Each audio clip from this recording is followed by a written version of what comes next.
Of gram equivalent बेटा, कि मान लीजिए कोई भी रिएक्शन है N1A plus N2B gives M1C plus M2D। Molar ratio में क्या होता है कि इसका N1 मोल इसके N2 मोल से रिएक्ट करके इसका M1 मोल और इसके M2 मोल प्रोड्यूस करेगा।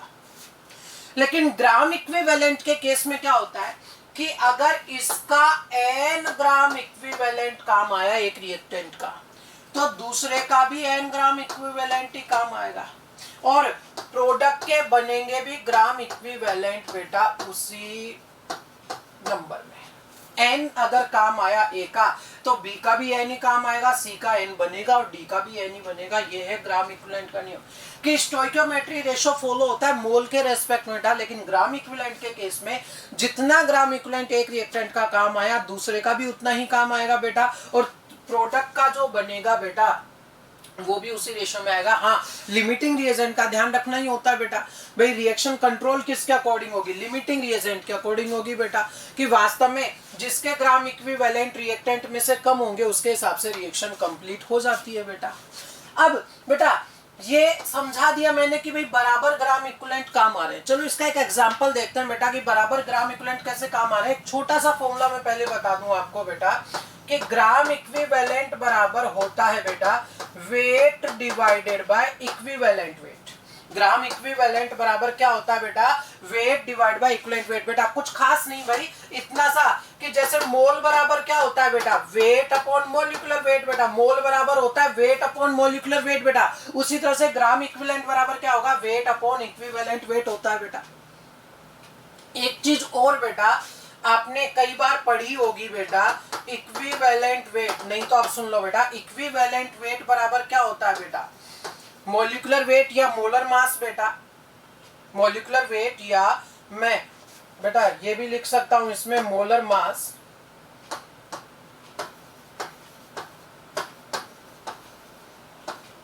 Divide by valency factor. और रेडॉक्स रिएक्शन में बेटा, रेडॉक्स रिएक्शन में वैलेंसी फैक्टर क्या होता है बेटा? Transfer mole of electron by 1 mole species बेटा। ये कौन सी रिएक्शन में? जब रेडॉक्स रिएक्शन हो तो ये रेडॉक्स रिएक्शन का वैलेंसी फैक्टर है बेटा। क्या? Transfer mole of electron by 1 मोल। और बेटा उसे देखने का सिंपल सा तरीका क्या बेटा? अपन ऑक्सीडेशन नंबर में चेंज देख लेते हैं बेटा। उदाहरण के लिए समझना कि मान लीजिए मैंने कोई रिएक्शन लिखी N2 plus 3H2 gives 2 ammonia बेटा, ठीक है। इस रिएक्शन में N2 का टोटल कितना वेट काम आ रहा है? एक N का 14 होता है, 2 का कितना हुआ? 28 ग्राम काम आ रहा है बेटा। एक H का 1 होता है, 2 का 2 हो गया, और 2 इंटू 3 बेटा टोटल 6 ग्राम रिएक्शन कर रहा है इससे बेटा, कि इसका 28 ग्राम इसके 6 ग्राम से रिएक्शन करके बेटा ये टोटल N का 14, 3 हाइड्रोजन के 3 वे 17 इंटू 2 बेटा 34 ग्राम इसका प्रोड्यूस हुआ है कुल मिलाकर बेटा। यही तो कंडीशन है इसके अंदर बेटा कि 28 ग्राम N2 6 ग्राम H2 सॉरी 6 ग्राम H2 से रिएक्शन करके 34 ग्राम अमोनिया बना रहा है बेटा। अगर बेटा यहां पर मैं इसका इक्विवेलेंट वेट लिखूं, इक्विवेलेंट वेट क्या होगा बेटा? मोलर मास इसका कितना बेटा? 28 डिवाइड बाय, रुको अब बेटा यहां वैलेंसी फैक्टर क्या होता है? Transfer mole of electron by 1 mole species बेटा। तरीका क्या? N का बेटा कितना है? 0। कितने N है इसमें? 2 का भी 0 बेटा। एक एक चलते हैं इसमें बेटा। बेटा H का कितना है? 0। और इसके अंदर बेटा H2 फॉर्मूला देखो, 2 का कितना है बेटा? 2 का भी 0 ही होगा। नाइट्रोजन की अगर मैं बात करूं, एक नाइट्रोजन का मैंने अगर X माना, 3 हाइड्रोजन का प्लस 3 बराबर 0, तो X बराबर माइनस का 3 आया। अगर X बराबर -3 आया तो 2X कितना होगा? -6। किसके रेस्पेक्ट में? ये बात की मैंने नाइट्रोजन के लिए बेटा। अरे ये जो बात की मैंने ये किसके लिए की है बेटा? नाइट्रोजन के लिए की है। हाइड्रोजन की अगर बात करें बेटा पहचानो, तो क्या यहाँ हाइड्रोजन का जो बेटा है, यहां मैं ऐसे लिख लेता हूं बेटा इसको, X फॉर हाइड्रोजन, एक हाइड्रोजन कितना है बेटा +1 का, अगर 2 हाइड्रोजन के लिए लिखेंगे बेटा तो कितना होगा बेटा +2 होगा बेटा। समझते जाइएगा बेटा कंडीशन क्या देखिए इसके अंदर कि N2 एक मोल में 2 नाइट्रोजन मोल बेटा, 2 नाइट्रोजन एटम की फॉर्म है। 2x का कंपैरिजन करोगे बेटा, इधर 2x अगर लिया तो इधर भी 2 लेना पड़ेगा नाइट्रोजन के लिए बेटा। बात नाइट्रोजन की चल रही है, नाइट्रोजन का 2x कितना था 0, यहां नाइट्रोजन का 2x कितना है बेटा 6, चेंज कितने का है भाई 6 का बेटा। H2 एक H का 1 होता है मास बेटा, 2 का कितना होगा 2। अब बेटा चेंज देखो भाई, कितने H है 2, तो 2x लेना पड़ेगा बेटा इसका, और इसका 2x लोगे तो इधर भी 2x देखना पड़ेगा बेटा। 2x के हिसाब से चेंज यहाँ भी कितने का बेटा 2 का। यहाँ इक्विवेलेंट वेट बेटा अगर आप NH3 का देखते हैं बेटा तो 17 रहा बेटा, नाइट्रोजन का 14 और 3 हाइड्रोजन का 3 बेटा। और वास्तव में बेटा चेंज जो है बेटा इसमें देखिएगा कितने का आ रहा है बेटा, देखिए कि यहाँ पर बेटा नाइट्रोजन में चेंज अगर देखिए अपन बेटा, नाइट्रोजन में 1 मोल में कितने का आ रहा है बेटा, देखिए इधर भाई यहाँ पर इसमें कितने नाइट्रोजन है बेटा, एक ही नाइट्रोजन है x -3 बेटा, और इधर x कितना है 0 बेटा। तो वास्तव में बेटा यहाँ वैलेंसी फैक्टर इसका कितना आएगा बेटा 3 आ जाएगा। क्या ये थोड़ी बहुत समझ आई आपको कंडीशन बेटा। वैसे इक्विवेलेंट वेट निकालने में अपन ने पहले भी बेटा N2 और NH3 का तो सोल्व किया है बेटा, N2 का 28/6 और इसका 17/3 पहले भी अपन ने सोल्व किया है बेटा, बस एक्स्ट्रा में यही तो बताया आपको बेटा। अब अगर बेटा मैं यहां पर आगे सोल्व करता हूं, क्या देखिए इधर मैंने सोल्व किया ग्राम इक्विवेलेंट, क्या होता है बेटा वेट अपॉन इक्विवेलेंट वेट। कितना वेट काम आ रहा था 28 ग्राम, ये रहा, डिवाइड बाय इक्विवेलेंट वेट बोलो 28/6, सोल्व करूं तो कितना मिलेगा 6। इसका वेट कितना काम आ रहा था 6 ग्राम, ये रहा, और इक्विवेलेंट वेट बेटा कितना प्राप्त हो रहा है इसका 1। यहां बेटा काम कितना आ रहा था 34 ग्राम काम आ रहा था, और ये बेटा 17 बेटा क्या आ जाएगा 3, तो बेटा सोल्व करोगे 2, ये 3 क्रॉस में ऊपर चला जाएगा 6। इसके कितने ग्राम इक्विवेलेंट मिले 6, इसके भी कितने 6, और इसके भी कितने बेटा 6। क्या तीनों के बेटा रिएक्शन में बेटा इन दोनों के रिएक्ट करने वाले ग्राम इक्विवेलेंट और उसके बनने वाले ग्राम इक्विवेलेंट बेटा तीनों के 6 हैं क्या बेटा, है कि नहीं इक्वल बेटा। ये बात मैंने सिर्फ आपको समझाई कि ठीक है कि बेटा आपको ये ना लगे कि ऐसे डायरेक्ट कैसे लिखवा दिया कि ग्राम इक्विवेलेंट बराबर होते हैं बेटा, सिर्फ इस बात के लिए मैंने आपको ये समझाया बेटा। देखो ये थ्योरी बेटा वास्तव में आपसे कोई पूछेगा नहीं कि कैसे बराबर हुए, सिर्फ मैंने इसलिए समझा दिया कि आपको ये ना लगे कि डायरेक्ट चिपका दिया कि n ग्राम इक्विवेलेंट बराबर क्यों ले लिया आपने, जब मोल में ऐसे अलग अलग चलता है बेटा, सिर्फ समझाने के लिए बेटा।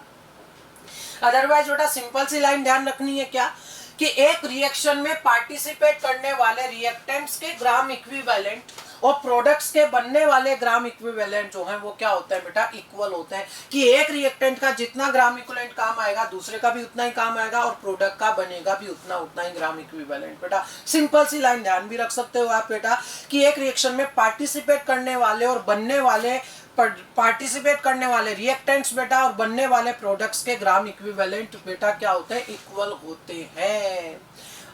समझाने का एक बार ये आपको समझा दिया बेटा, ठीक है बस अब आपको कोई तकलीफ है नहीं बेटा। तीनों के ग्राम इक्विवेलेंट अपन यहाँ देखो बेटा इक्वल कर चुके हैं 6, इसका भी 6 और इसका भी 6 बेटा। अब ध्यान भी रख सकते हो आप क्या कि एक रिएक्शन में काम आने वाले और बनने वाले बेटा रिएक्शन करने वाले रिएक्टेंट्स के ग्राम इक्विवेलेंट और बनने वाले प्रोडक्ट के ग्राम इक्विवेलेंट क्या होते हैं बेटा सेम रहते हैं इसके अंदर। बढ़े अब आगे बेटा।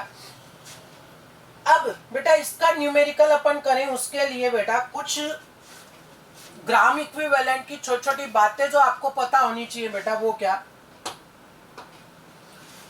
आपने पढ़ा होगा बेटा, नॉर्मलिटी बराबर gram equivalent divided by volume in litre. यहां से साफ साफ पता लग रहा है कि ग्राम इक्विवेलेंट बराबर क्या होगा normality into volume in litre बेटा, पहली बात। भाई एक तो ये हो गया बेटा, भाई ग्राम इक्विवेलेंट बराबर normality into volume in litre. अगर बेटा आपने वॉल्यूम, सवाल में वॉल्यूम ml में दिया हुआ था, जबकि आपको लेना किस में होता है बेटा, लीटर में, तो लीटर में बदलने के लिए क्या करोगे बेटा, 1000 से डिवाइड भी चिपकाना पड़ेगा। अरे लेना लीटर में और सवाल में दिया हुआ ml में है, तो बेटा 1000 से डिवाइड कर दो, वो अपने आप ही बेटा किस में कन्वर्ट हो जाएगा, लीटर में। अच्छा आपने ये भी पढ़ा होगा बेटा, नॉर्मलिटी बराबर मोलरिटी इनटू वैलेंसी फैक्टर। बेटा क्या ऐसा कुछ पढ़ा आपने बेटा कि नॉर्मलिटी की जगह बेटा मोलरिटी इनटू वैलेंसी फैक्टर लिखा जा सकता है, इनटू वॉल्यूम इन लीटर। बेटा बात एक ही है। अच्छा बेटा अब एक चीज और बताइए मुझे बेटा, या मैं दोबारा लिख रहा हूं, नॉर्मलिटी की जगह क्या लिखा था, नॉर्मलिटी की जगह मोलरिटी इनटू वैलेंसी फैक्टर। आगे मैं बताना क्या चाह रहा हूं बेटा आपको कि molarity into volume in litre, ये किसे रिप्रेजेंट करता है बेटा, मोल को। भाई molarity into volume in litre क्या होता है बेटा, मोल। तो एक और फॉर्मूला आ गया क्या बेटा, मोल इनटू वैलेंसी फैक्टर। बेटा अच्छा बेटा मोल बराबर क्या होता है बेटा, वेट अपॉन मॉलिक्यूलर वेट होता है कि नहीं भाई, मोल बराबर वेट अपॉन मॉलिक्यूलर वेट होता है बेटा। इसी को अगर मैं आगे बढ़ा के लिखूं तो क्या लिख सकता हूं बेटा, वेट अपॉन मॉलिक्यूलर वेट, और वैलेंसी फैक्टर को क्रॉस में नीचे ले जाऊं तो ये आ जाएगा बेटा। और molecular weight by valency factor बेटा ये क्या होता है बेटा, इक्विवेलेंट वेट। ये सब ग्राम इक्विवेलेंट के फॉर्मूला हैं जो अपन को न्यूमेरिकल करने में काम आ सकता है बेटा। क्या क्या बोलो फटाफट से बेटा, normality into volume in litre हो जाएगा बेटा, ठीक है। एमएल में बदलना जानते ही हो बेटा, उसे रटना क्या अलग से बेटा। अरे जब वॉल्यूम इन लीटर चाहिए आपको, एमएल अगर सवाल में दिया हो तो 1000 से डिवाइड कर देना बस बेटा। हाँ normality into volume in litre बेटा, नॉर्मलिटी बराबर क्या, मोलरिटी इनटू वैलेंसी फैक्टर बेटा, या फिर बेटा ग्राम इक्विवेलेंट बराबर मोल इनटू वैलेंसी फैक्टर, या फिर बेटा वेट अपॉन इक्विवेलेंट वेट बेटा, वेट अपॉन इक्विवेलेंट वेट। ये सब ग्राम इक्विवेलेंट के फॉर्मूला बेटा। अब सवाल कैसे बनता है देखिए बेटा, मैं पहला सवाल लिख रहा हूं बेटा यहां पर,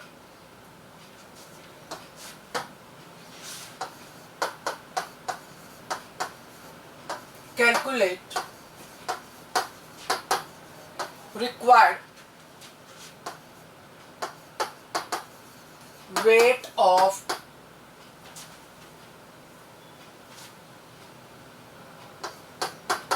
H2S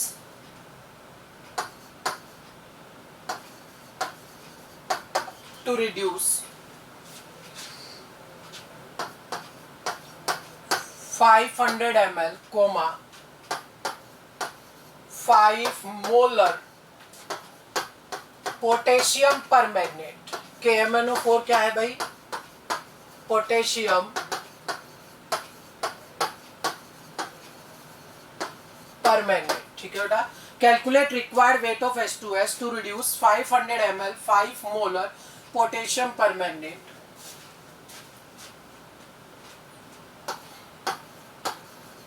to give sulphur and Mn2 plus in acidic medium. ये आपका सवाल है बेटा कि आपको बेटा H2S का रिक्वायर्ड वेट निकालना है बेटा, KMnO4 के 5 मोलर सॉल्यूशन के 500 ml को क्या करने के लिए बेटा, रिड्यूस करने के लिए। तरीका क्या बेटा, इधर देखिए समझना बेटा, वास्तव में रिएक्शन हो किस किस के बीच में रही है बेटा, H2S और KMnO4 बेटा। अगर रिएक्शन का ज्यादा आइडिया ना हो तो बेटा मैं क्या लिख सकता हूं, ग्राम इक्विवेलेंट ऑफ H2S बराबर ग्राम इक्विवेलेंट ऑफ KMnO4। अब जिसके लिए जो इंफॉर्मेशन दी है उसकी सहायता से ग्राम इक्विवेलेंट के फॉर्मूला पे जाएंगे। H2S की इंफॉर्मेशन की अगर मैं बात करूं तो उसका वेट पूछा गया है, तो वेट से रिलेटेड ग्राम इक्विवेलेंट का फॉर्मूला क्या होता है, वेट से रिलेटेड बेटा, वेट से रिलेटेड फॉर्मूला क्या था बेटा इसका, देखो वेट अपॉन इक्विवेलेंट वेट, ये रहा बेटा, देखो वेट से रिलेटेड फॉर्मूला। तो वास्तव में बेटा क्या चिपका दूंगा मैं यहाँ पर, इसके लिए वेट अपॉन इक्विवेलेंट वेट, ये मैंने किसके लिए चिपकाया, H2S के लिए, बराबर बेटा KMnO4 के लिए कौन सी इंफॉर्मेशन दी गई है बेटा, मोलरिटी वाली इंफॉर्मेशन दी गई है बेटा। तो मोलरिटी से संबंधित बेटा, मोलरिटी से रिलेटेड फॉर्मूला क्या था बेटा, molarity into valency factor into volume in litre बेटा। तो वो मैं यहाँ पर चिपकाऊंगा क्या बेटा, molarity into valency factor into volume in litre बेटा। कुछ सोच रहे हैं कि ऐसे कैसे कर सकते हो बराबर, अरे क्यों नहीं कर सकते बेटा, दोनों ग्राम इक्विवेलेंट लिए ना मैंने, एक मैंने वेट की टर्म में ग्राम इक्विवेलेंट ले लिया, एक मैंने मोलरिटी की टर्म में। ऐसा क्यों लिया, क्योंकि मुझे बेटा इसकी इंफॉर्मेशन जो पूछी गई थी वो वेट की पूछी गई थी, तो मैंने वेट से रिलेटेड चिपका दिया, और इसकी जो इंफॉर्मेशन पूछी गई थी वो बेटा जो दी गई थी वो मोलरिटी से संबंधित थी, तो वो मैंने लिख दिया बेटा। दोनों कंडीशन मान ली मैंने एक साथ बेटा। वेट रिक्वायर्ड पूछा ही गया है, इक्विवेलेंट वेट क्या होगा बेटा, molecular weight by valency factor, बराबर मोलरिटी कितनी दी गई है बेटा 5 इंटू वैलेंसी फैक्टर, वॉल्यूम बेटा ml में दिया गया है, लीटर में बदलने के लिए 1000 से डिवाइड करूंगा बेटा। अब क्या सारी बात आती है वैलेंसी फैक्टर की बेटा। क्या बोला इसने कि H2S जो है बेटा वो कन्वर्ट हुआ है सल्फर में, यहां सल्फर -2 का था, हो गया 0, वैलेंसी फैक्टर बोलो कितने का चेंज आया बेटा, 2 का। और बेटा KMnO4 की अगर बात करें बेटा तो इसमें मैग्नीज में जो चेंज आ रहा है बेटा, क्या मैग्नीज यहाँ +7 से +2 में परिवर्तित हो गया क्या, तो बेटा यहाँ चेंज कितने का है बेटा 5 का, तो यहाँ वैलेंसी फैक्टर 5 हो गया बेटा। बस यही तो सवाल था बेटा। देखिए अब क्या कि वेट आपसे पूछा ही गया है बेटा, H2S का मोलर मास बेटा इतना तो मैं आपसे उम्मीद करता हूँ, H2S का मोलर मास बेटा एक हाइड्रोजन का 1 होता है, 2 हाइड्रोजन का 2 होगा, सल्फर का 32 होता है, टोटल कितना हो गया बेटा 34। अच्छा ये जो वैलेंसी फैक्टर नीचे बेटा क्या एक क्रॉस में ऊपर चला जाएगा, और ये कितना प्राप्त हुआ बेटा अपन को, ये प्राप्त हुआ था 2 बराबर बेटा 5, वैलेंसी फैक्टर बेटा, वैलेंसी फैक्टर कितना बेटा इसका 5 MnO4 के लिए बेटा, और ये बेटा क्या रहा कुल मिलाकर, चलो 500/1000, चलो लिख लो बेटा कोई बात नहीं इसको। हाँ बेटा तो क्या रहा 500/1000, ये डिवाइड में 2 आ जाएगा बेटा, आएगा कि नहीं बोलो बेटा। अच्छा ये 2 से कैंसिल कर दें तो ये कितना आ जाएगा बेटा 17 आ जाएगा बेटा नीचे डिवाइड में। क्या क्या रहा बेटा वेट बराबर कितना रिक्वायर्ड बेटा आ जाएगा बेटा 5 × 5 25, 17 क्रॉस में ऊपर चला जाएगा बेटा, और 2 ये क्रॉस में बेटा डिवाइड में नीचे है। क्या आपको तरीका समझ आया क्या बेटा, बेसिक कॉन्सेप्ट क्या कि आपने दोनों के ग्राम इक्विवेलेंट बराबर कर दिए, फिर जिसकी जो इंफॉर्मेशन रिक्वायर्ड थी या जो दी गई थी उस हिसाब से बेटा ग्राम इक्विवेलेंट के फॉर्मूला में आपने वैल्यूज पुट अप करना स्टार्ट कर दिया। क्या आपको तरीका समझ आया क्या बेटा, कैसे सोल्व किया मैंने इसको बेटा, बोलो भाई आया कि नहीं आया सभी को बेटा, कि वास्तव में ये हो गया बेटा, देखो वेट मॉलिक्यूलर वेट 34 हो गया, वैलेंसी फैक्टर H2S के लिए 2 मिला बेटा, जो क्रॉस में इधर ऊपर आ गया था बेटा, ठीक है, और इसका बेटा वैलेंसी फैक्टर 5 था बेटा। तरीका समझ आया कि नहीं आया भाई सभी लोगों को। चलो एक क्वेश्चन और लिखते हैं बेटा अपन। क्वेश्चन है बेटा calculate required mole of ferrous oxalate, क्या फॉर्मूला बताएगा आप में से कोई बेटा, क्या होता है बोलो, FeC2O4। Calculate required mole of ferrous oxalate to reduce 3 mole of potassium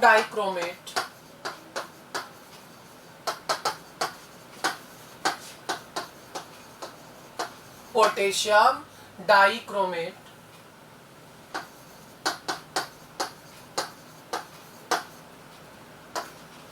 in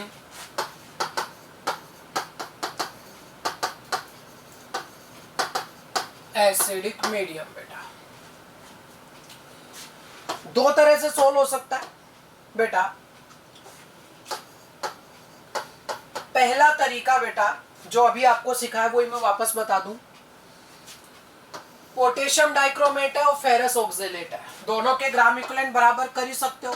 gram equivalent of ferrous oxalate बराबर gram equivalent of potassium dichromate. बेटा बात चल रही है किसकी, इसके भी मोल की और इसके भी मोल की। तो बेटा मोल के रेस्पेक्ट में क्या फॉर्मूला था, मोल इनटू वैलेंसी फैक्टर, और इसके लिए भी बेटा मोल इनटू वैलेंसी फैक्टर, क्योंकि दोनों के मोल की बात चल रही है। बेटा क्या बोला, required mole of ferrous oxalate, मतलब फेरस ऑक्जेलेट के मोल तो आपसे पूछे ही गए हैं बेटा। अब बात आती है उसके वैलेंसी फैक्टर की। बेटा फेरस ऑक्जेलेट एसिडिक मीडियम में जब बेटा इसको रिड्यूस करेगा, यानी वो रिड्यूसिंग एजेंट का काम करेगा। बेटा जब ये रिड्यूसिंग एजेंट का काम करता है बेटा, तो देखो कुछ याद हो तो बेटा क्या बताया था आपको बेटा, कि फेरस ऑक्जेलेट मतलब Fe2+ और C2O4 2- है बेटा। ये जब रिड्यूसिंग एजेंट का काम करता है तो परिवर्तित होता है Fe+3 में, ये परिवर्तित होता है CO2 में। एक ही आयरन है बेटा, चेंज कितने का आया बेटा, एक का चेंज आया, इसमें 2 से 3 दो कार्बन थे बेटा, दो का कितना था बेटा +6, यहाँ दो का अगर निकालोगे तो +8 आएगा, क्योंकि एक का कितना है बेटा +4।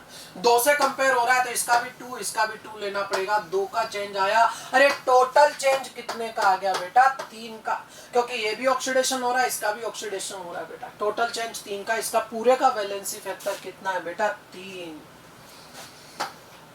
बराबर। पोटेशियम डाइक्रोमेट के मोल दिए गए बेटा, कितने मोल दिए गए बेटा 3 मोल दिए गए।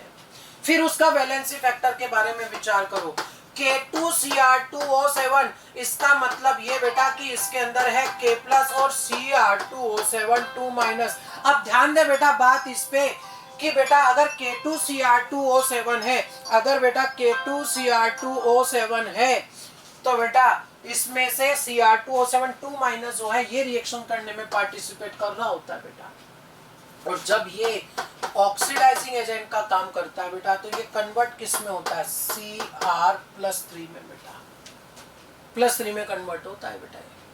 अब यहाँ पर बेटा दो क्रोमियम कितने थे बेटा +12, और यहाँ दो क्रोमियम, एक का अगर +3 है तो दो का कितना आ जाएगा +6 बेटा। चेंज कितने का है 6 का बेटा। क्या कुछ समझ आया क्या थोड़ा बहुत बेटा आप लोगों को? अरे वैलेंसी फैक्टर पहले भी मैं निकालना सिखा चुका हूँ बेटा आपको इक्विवेलेंट वेट वाले फॉर्मूलाज में बेटा। भाई फेरस ऑक्जेलेट का भी सिखाया हुआ है, पोटेशियम डाइक्रोमेट का भी सिखाया हुआ है बेटा आपको। यहाँ चेंज 3 का, यहाँ 6 का बेटा, तो यहाँ वैलेंसी फैक्टर 3 आ गया, यहाँ वैलेंसी फैक्टर 6 आ गया बेटा। तो कितने मोल रिक्वायर्ड हुए बेटा वास्तव में बेटा, इसके 6 मोल रिक्वायर्ड हुए अपन को। क्या समझ आया क्या तरीका बेटा? कुछ खास नहीं बेटा, सिर्फ ग्राम इक्विवेलेंट बराबर किए आपने बेटा। दूसरा तरीका क्या बेटा इसका, आप चाहते तो इसकी रिएक्शन भी लिख सकते थे बेटा बैलेंस करने के लिए। क्या, फेरस ऑक्जेलेट प्लस इसमें से रिएक्शन करने वाला कौन था बेटा डाइक्रोमेट Cr2O7 2- Fe3+ CO2 और बेटा Cr+3। यहाँ आयरन बेटा +2 का था, 2 कार्बन के लिए +6 हो जाएगा बेटा, 2 क्रोमियम का प्लस का 12 हो जाएगा, आयरन का +3 बेटा, 2 कार्बन के हिसाब से चलोगे +8 आ जाएगा, और 2 क्रोमियम के हिसाब से +6 आ जाएगा बेटा। ये +2 से +3 ऑक्सीडेशन, +6 से +8 भी ऑक्सीडेशन, दोनों कंबाइंड ऑक्सीडेशन हो रहा है बेटा। और इस कंबाइंड ऑक्सीडेशन में चेंज कितने का आ रहा है बेटा 3 का।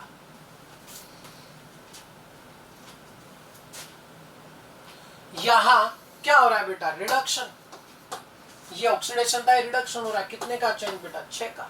सिंपल रेशो में लेना चाहो तो ये 1 और ये 2 बेटा, ये 2 में इधर क्रॉस मल्टीप्लाई बेटा, और ये कितना बेटा 1 हो जाएगा। क्या 2 आयरन 2 हो जाएंगे बेटा, कार्बन के 2 × 2 बेटा कितने हो जाएंगे 4, क्रोमियम के कितने हो जाएंगे 2 बेटा। ऑक्सीजन देखिए बेटा, ऑक्सीजन 2 × 4 8 और 7 बेटा 15, और इधर कितने 8 बेटा, कितने बाकी हैं 7, तो इधर मैं लिखूंगा 7H2O कितने बेटा H प्लस आ जाएंगे लैक में बेटा 14H प्लस। अब बात क्या बेटा कि चार्ज चेक कर ले बेटा, माइनस का 2, एक हाइड्रोजन पर प्लस का 1 है, 14 पर प्लस का 2 होगा बेटा, प्लस का 12। इधर देखिए बेटा 2 इंटू 3 6 बेटा, और 2 इंटू 3 इधर भी कितना हो जाएगा 6 बेटा, यानी जो बैलेंस किया वो एकदम सही है। अब इसकी सहायता से कैसे देखो बेटा कि डाइक्रोमेट के 1 मोल से रिएक्ट करने के लिए इसके 2 मोल रिक्वायर्ड है।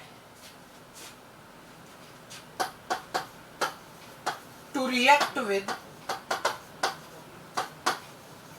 1 mole of dichromate required mole of ferrous oxalate कितने बेटा, तो अगर बेटा 1 मोल के लिए 2 मोल रिक्वायर्ड है तो बेटा 2 मोल के लिए, सॉरी कितने मोल का पूछा है बेटा सवाल में, हाँ 3 मोल के लिए पूछा है बेटा। देखिए अगर एक के लिए बेटा 2 मोल की आवश्यकता है तो बेटा 3 मोल डाइक्रोमेट से रिएक्ट करने के लिए बेटा कितने मोलों की आवश्यकता होगी। एक के लिए निकाल चुके हो, 3 के लिए पूछा है तो बेटा एक वाले को 3 से मल्टीप्लाई कर दो, कितने मोल की, 6 मोल की बेटा। आप इसे बेटा डायरेक्ट भी सोच सकते थे कि एक के लिए 2 मोल चाहिए तो 3 के लिए 6 मोल की आवश्यकता होगी बेटा। क्या समझ आया कि नहीं आया बेटा। चाहो तो बेटा आप ग्राम इक्विवेलेंट से सोल्व करो बेटा इसको, और चाहो तो रिएक्शन लिख के सोल्व करो। कुछ आया कि नहीं आया समझ में बेटा, अब तो थोड़ा बहुत तो आया होगा भाई। चलो एक सवाल और लिखते हैं बेटा अपन। सवाल है बेटा, calculate required mole of ferrous sulphate. क्या है, फेरस सल्फेट बेटा, ferrous sulphate.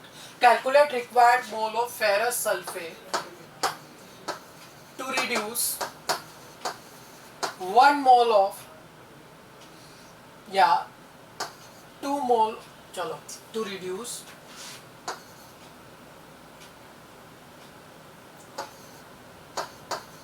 250 ml, 4 normal KMnO4 in acidic medium. ये आपसे सवाल पूछा गया बेटा। Calculate required mole of ferrous sulphate to reduce 250 ml 4 normal KMnO4 in acidic medium. तरीका क्या बेटा कि gram equivalent of ferrous sulphate बराबर gram equivalent of potassium permanganate. इसके मोल की बात चल रही है तो बेटा मोल इनटू वैलेंसी फैक्टर। इसके लिए क्या दिया हुआ है बेटा, नॉर्मलिटी दी गई है बेटा, ध्यान दें इधर, तो normality into volume in litre बेटा। मोल इसके पूछे गए हैं बेटा। अच्छा वैलेंसी फैक्टर, थोड़ा सा विचार करें। फेरस सल्फेट की अगर मैं बात करूं तो बेटा वास्तव में इसमें या तो है Fe2+ या है SO4 2- बेटा, ये तो कन्वर्ट हो जाएगा बेटा +3 में, क्योंकि बेटा क्या बोला, calculate required mole of ferrous sulphate to reduce बेटा, यानी ये किसका काम कर रहा है, रिड्यूसिंग एजेंट का बेटा। तो ये जब रिड्यूसिंग एजेंट का काम करता है तो इसमें कन्वर्ट हो जाएगा। लेकिन बेटा इसका कुछ नहीं होगा, क्यों नहीं होगा, क्योंकि ऑलरेडी सल्फर यहाँ +6 में है।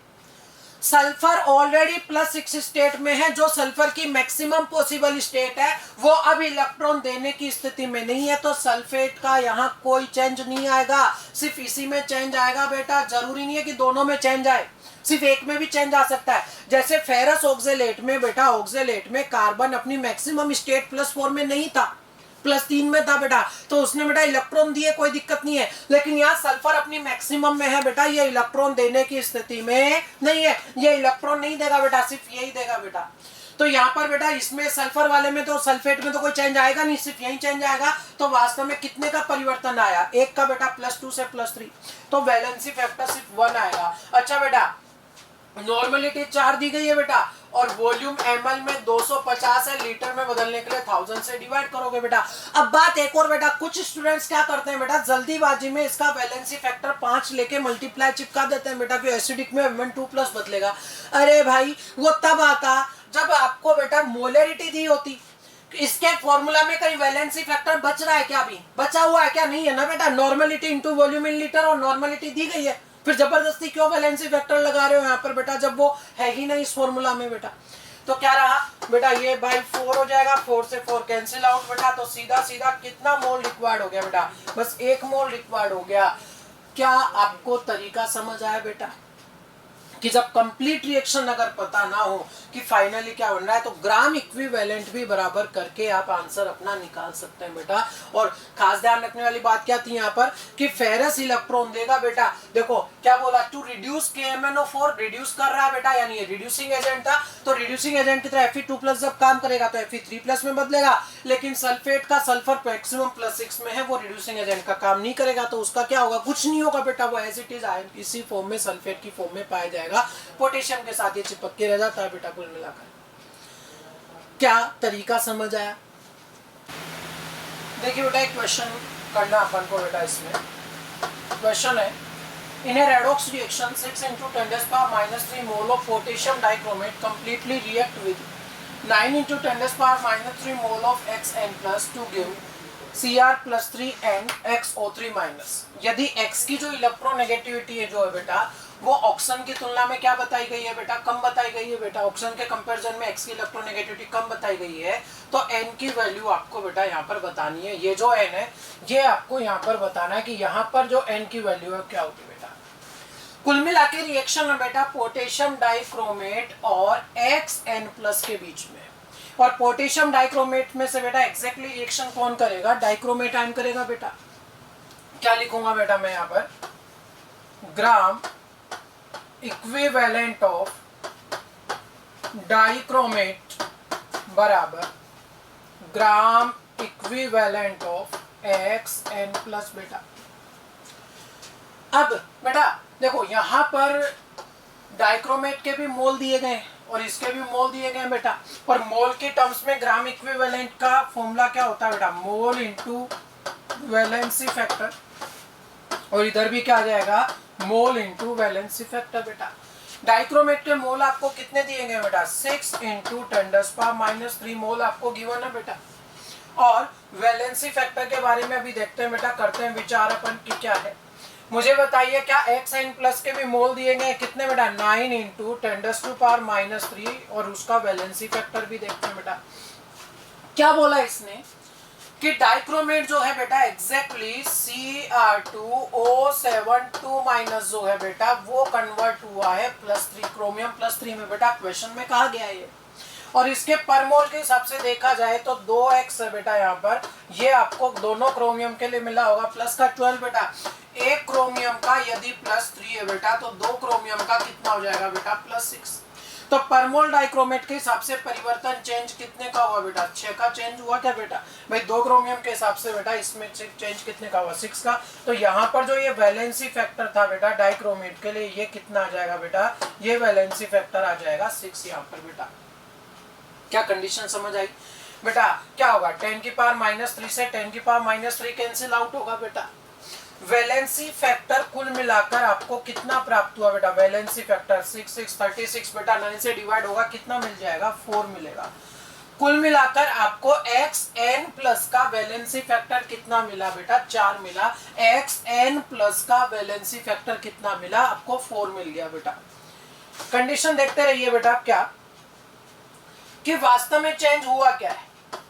XN+ जो है वो क्वेश्चन के हिसाब से चेंज हुआ है किसमें बेटा? XO3- में बेटा।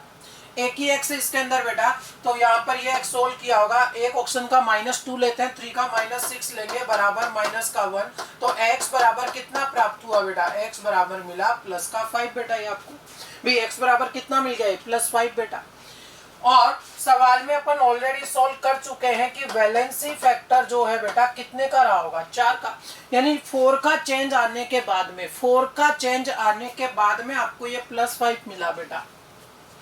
क्या बोला कि वैलेंसी फैक्टर आप सोल्व कर चुके हो, कितना प्राप्त हुआ था इसका? 4, और 4 के चेंज के बाद +5 मिला बेटा। तो वास्तव में यहाँ n की वैल्यू क्या रही होगी बेटा? n की वैल्यू यहाँ या तो बेटा ये +9 रहा होगा या फिर बेटा कितना रहा होगा +1। अरे 5 के साथ इस +5 के साथ आपको चेंज देखना है, वो भी कितने का 4 का बेटा।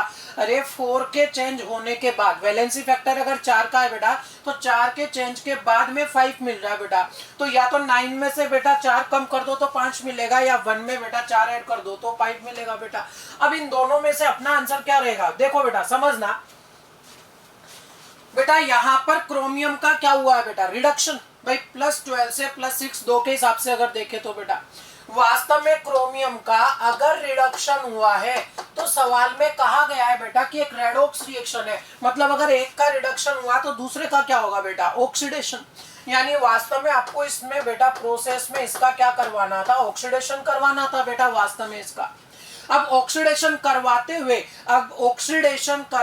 हुए बेटा मैं कौन सी स्टेट यहाँ पर इसकी ले हूं इनिशियली कि ऑक्सीडेशन करवाते हुए वो +5 मिल जाए 4 के चेंज के साथ। फिर सुन लो स्टेटमेंट अच्छे से कि ऑक्सीडेशन करवाते हुए कैसे फिक्स हुआ कि ऑक्सीडेशन होगा, बोला है रेडॉक्स रिएक्शन है और डाइक्रोमेट का रिडक्शन हो रहा है तो इसका ऑक्सीडेशन होना तय है बेटा। तो ऑक्सीडेशन करवाते हुए कितने का चेंज करवाना है, 4 का चेंज, और 4 के चेंज के साथ मुझे +5 मिलना चाहिए फाइनली बेटा। तो वास्तव में इन दोनों में से कौन सा लूं बेटा, मैं +1 लेके चलूंगा बेटा +9 की बजाय बेटा। क्यों, अगर मैंने +1 लिया तो देखो +1 में से बेटा देखो अगर इसमें से 4 मोल इलेक्ट्रॉन चले जाएंगे तो बेटा क्या ये +5 प्राप्त होगा कि नहीं होगा बेटा। भाई +1 में से +1 था मतलब 1 मोल इलेक्ट्रॉन की कमी थी बेटा। अगर 4 मोल इलेक्ट्रॉन और चले गए बेटा तो कितना प्राप्त हो जाएगा, +5 प्राप्त होगा बेटा। तो आंसर फाइनली क्या हो जाएगा बेटा कि यहाँ पर n की वैल्यू फाइनली अपन को कितनी प्राप्त हुई बेटा 1। क्या तरीका समझ आया बेटा कि आपने बेटा दोनों के ग्राम इक्विवेलेंट बराबर करके वैलेंसी फैक्टर निकाला xn+ का बेटा। xn+ का वैलेंसी फैक्टर निकालने के बाद आपने ये देखा कि डाइक्रोमेट में अगर रिडक्शन हो रहा था तो इसमें क्या होगा बेटा, ऑक्सीडेशन होगा, और ऑक्सीडेशन के बाद ये +5 मिलना चाहिए विद द चेंज ऑफ 4 बेटा, क्योंकि वैलेंसी फैक्टर कितना दिया गया आपको 4 दिया गया। तो 4 के चेंज के साथ में कौन सी स्टेट का ऑक्सीडेशन करवाएं कि अपन को +5 मिल जाए बेटा, +1 का। भाई +1 है पहले से, उसमें से 4 और चले गए ऑक्सीडेशन करवाने पर बेटा तो कितना हो जाएगा +5 हो जाएगा। क्या तरीका समझ आया। ये सवाल बेटा आपको 2 बार 1 बार 2 बार 3 बार घर पे दोबारा सॉल्व करने हैं बेटा ये सारे के सारे। Type of redox reaction, redox reaction के टाइप में बेटा कि कौन कौन से तरह की रेडॉक्स रिएक्शन है बेटा। सबसे पहला जो क्लासिफिकेशन है उसमें आता है कॉम्बिनेशन रेडॉक्स और डीकंपोजिशन रेडॉक्स बेटा। ध्यान दीजिए बेटा इस बात पे, मैं आगे और भी इसमें डिस्कस करूंगा। आगे देखो बेटा आगे ये भी लिखा है कि एक डिस्प्रोपोर्शनेशन रेडॉक्स और कंप्रोपोर्शनेशन रेडॉक्स बेटा। एक मैंने लिखा है इंटरमोलिकुलर रेडॉक्स और इंट्रामोलिकुलर रेडॉक्स। मैं पहले ही आपको ये क्लियर कर दूं बेटा कि इनमें आपस में कोई लिंक नहीं है बेटा, इनमें आपस में कोई रिलेशन नहीं है। देखो 3 क्लासिफिकेशन है, मैंने टोटल बेटा 6 तरह की लिखी, उनमें से बेटा ये 3 क्लासिफिकेशन है इसके बेटा। मैं ये बोलना चाह रहा हूं कि कॉम्बिनेशन डीकंपोजिशन रेडॉक्स का कम प्रपोर्शनेशन डिस्प्रपोर्शनेशन से कोई रिलेशन नहीं है, इंटरमोलिकुलर इंट्रामोलिकुलर से कोई रिलेशन नहीं है। एक तरह का क्लासिफिकेशन रेडॉक्स का क्या है बेटा कि कॉम्बिनेशन रेडॉक्स या डीकंपोजिशन रेडॉक्स। नाम में ही आ रहा है बेटा कॉम्बिनेशन रेडॉक्स में बेटा मिलेंगे कि टूटेंगे बेटा, कॉम्बिनेशन हो रहा है मतलब मिलेंगे बेटा, और डीकंपोजिशन रेडॉक्स में क्या होंगे बेटा, टूटेंगे बेटा। कॉम्बिनेशन रेडॉक्स में पहली बात तो कॉम्बिनेशन होना चाहिए बेटा, कॉम्बिनेशन होना चाहिए। प्रोडक्ट जरूरी नहीं है बेटा 2 तरह के मिले, एक तरह का मिल सकता है, 2 से ज्यादा मिल सकते हैं, उससे कोई मतलब नहीं है, बात इससे है बेटा। कॉम्बिनेशन होना चाहिए, हाँ बेटा रिडक्शन ऑक्सीडेशन फॉलो होना चाहिए। और बेटा पहचानने का सबसे बढ़िया तरीका क्या है, देखो इसमें क्या लिखा हुआ है, at least one of the reactant should be in elemental form. Combination redox के लिए शर्त क्या होती है बेटा, समझना अच्छे से। कॉम्बिनेशन रेडॉक्स में नाम में आ रहा है कॉम्बिनेशन की कंबाइंड तो होंगे। अब उसको पहचानने का तरीका क्या है कि जो स्पीसीज आपस में कंबाइंड हो रही हैं बेटा उनमें से कम कोई एक अपनी एलिमेंटल फॉर्म में होना चाहिए। दोनों भी हो सकते हैं, कोई दिक्कत नहीं है बेटा। अरे ए भी एलिमेंट हो सकता है, जो बी है वो भी अपनी एलिमेंटल फॉर्म में हो सकता है, और दोनों भी हो सकते हैं बेटा। लेकिन कम से कम एक तो होना चाहिए, एक से ज्यादा हो कोई दिक्कत नहीं है, लेकिन मिनिमम एक तो अपनी एलिमेंटल फॉर्म में होना चाहिए। अब एलिमेंटल फॉर्म से मतलब क्या होता है बेटा, कि ऐसा बेटा स्पीसीज जो एक तरह के एटम से मिलकर बना हो। वो सिंगल एटम भी हो सकता है, एक से ज्यादा एटम से भी मिलकर बना हो। जैसे मैं बोलूं ऑक्सीजन, ओ जो है ये एलिमेंटल फॉर्म है बेटा, एटम की फॉर्म में। O2 जो है ये भी एलिमेंटल फॉर्म है। भाई सिंगल एटम हो या एक जैसे एटम से मिलकर बना हो तो उसे अपन एलिमेंटल फॉर्म कह देते हैं बेटा। सिंगल एटम हो या एक जैसे एटम से मिलकर बना हो तो उसे एलिमेंटल फॉर्म में बोल देते हैं बेटा। क्या बोल रहा हूं मैं, कॉम्बिनेशन रेडॉक्स में क्या होगा बेटा, कि पहली बात कॉम्बिनेशन होना चाहिए बेटा। दूसरी बात कि जो भी रिएक्टेंट है बेटा, जो भी स्पीसीज आपस में कंबाइंड हो रहे हैं, उसमें से कम एक तो एलिमेंटल फॉर्म में होना चाहिए। एक से ज्यादा हो तो भी दिक्कत नहीं है। उदाहरण के लिए समझना, यहां मैंने मैग्नीशियम और N2 लिखा, ये मैग्नीशियम भी एलिमेंटल फॉर्म में है बेटा, बिल्कुल मैग्नीशियम ही लिखा हुआ बेटा, और कोई एटम थोड़ी है इसके साथ में बेटा। और N2 ये नाइट्रोजन जो है ये भी एलिमेंटल फॉर्म है, क्योंकि एक जैसे एटम से मिलके बना हुआ है। क्या Mg3N2 ये भी एलिमेंट है क्या? नहीं बेटा, ये एलिमेंट नहीं है। मैग्नीशियम भी एलिमेंट है, N2 भी एलिमेंट है, Mg3N2 एलिमेंट नहीं है। क्या CH4 एलिमेंट है क्या? नहीं है बेटा। अरे एक जैसे एटम से मिलकर बना होना चाहिए बेटा। और क्या O2 एलिमेंटल है? बिल्कुल है बेटा। क्या CO2 एलिमेंट है? नहीं है बेटा। H2 एलिमेंट है? नहीं है बेटा। अगली बात क्या मैं कह रहा हूं बेटा, इधर देखिएगा कि मैग्नीशियम जो है एलिमेंटल फॉर्म में, नाइट्रोजन भी एलिमेंटल फॉर्म में। मैग्नीशियम की स्टेट है 0, नाइट्रोजन की भी 0। यहाँ मैग्नीशियम जो है बेटा ये है +2 का और नाइट्रोजन है -3 का बेटा। एक तरीका ये भी तो होता है ना, इसका पैर इसके माथे पर, इसका पैर इसके माथे पर। इनिशियल वाला पॉजिटिव और दूसरा वाला नेगेटिव बेटा। कुल मिलाकर मैग्नीशियम का 0 से +2 क्या हुआ? ऑक्सीडेशन बेटा। और नाइट्रोजन का 0 से -3 क्या हुआ? रिडक्शन।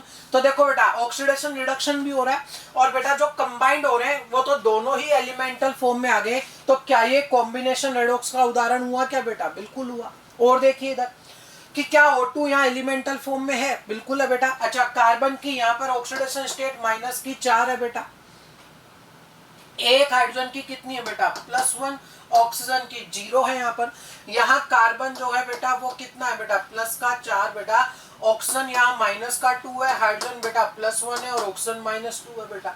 आप तो ये देखो कि कार्बन -4 से +4 चला गया, कार्बन का क्या हुआ बेटा? रिडक्शन। अच्छा, ऑक्सीजन 0 से -2 में आ गया बेटा, ऑक्सीजन का क्या हुआ है? रिडक्शन बेटा। अरे कार्बन -4 से +4 बेटा, इलेक्ट्रॉन चले गए, ऑक्सीडेशन स्टेट बढ़ गई, ऑक्सीडेशन हो गया। जबकि ऑक्सीजन 0 से -2 क्या हुआ? रिडक्शन। और हाइड्रोजन की स्टेट पे कोई फर्क नहीं पड़ा। क्या ये वाली जो रिएक्शन है बेटा, क्या ये कॉम्बिनेशन रेडॉक्स का उदाहरण है? भाई रेडॉक्स तो हो रहा है बेटा, कार्बन का ऑक्सीडेशन हो रहा है, ऑक्सीजन का रिडक्शन हो रहा है, रेडॉक्स तो हो रहा है। क्या ये कॉम्बिनेशन रेडॉक्स है क्या बेटा? क्या शर्त थी कि जो भी बेटा कंबाइंड हो रहे हैं उसमें से कम एक तो एलिमेंटल फॉर्म में होना चाहिए। तो बेटा क्या ऑक्सीजन यहाँ एलिमेंटल फॉर्म में है क्या? बिल्कुल है बेटा। और क्या वास्तव में ये रिएक्शन बेटा कंबशन रिएक्शन भी है क्या बेटा? सुना हो तो बेटा, ऑक्सीजन के साथ रिएक्शन करवाते हैं ना अपन बेटा, कंबशन रिएक्शन भी है बेटा। मैं आपको ये कह रहा हूं बेटा कि हर एक कंबशन रिएक्शन जो है, हर एक कंबशन रिएक्शन कॉम्बिनेशन रेडॉक्स का उदाहरण होता है। ये एकदम सही पॉइंट है बेटा।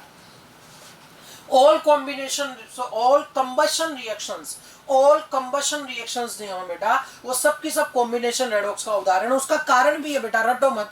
अरे जब भी कंबशन होगा ऑक्सीजन के साथ तो रिएक्शन होगी, सही बेटा। और ऑक्सीजन अपनी कौन सी स्टेट में बेटा? एलिमेंटल फॉर्म में है बेटा। यहाँ पर कि एलिमेंटल ऑक्सीजन से आप रिएक्शन करवा रहे हो कंबशन रिएक्शन में बेटा, तो जब भी कंबशन होगा बेटा एक एलिमेंट तो रहेगा ही रहेगा, एक स्पीसीज एलिमेंटल फॉर्म में होगी।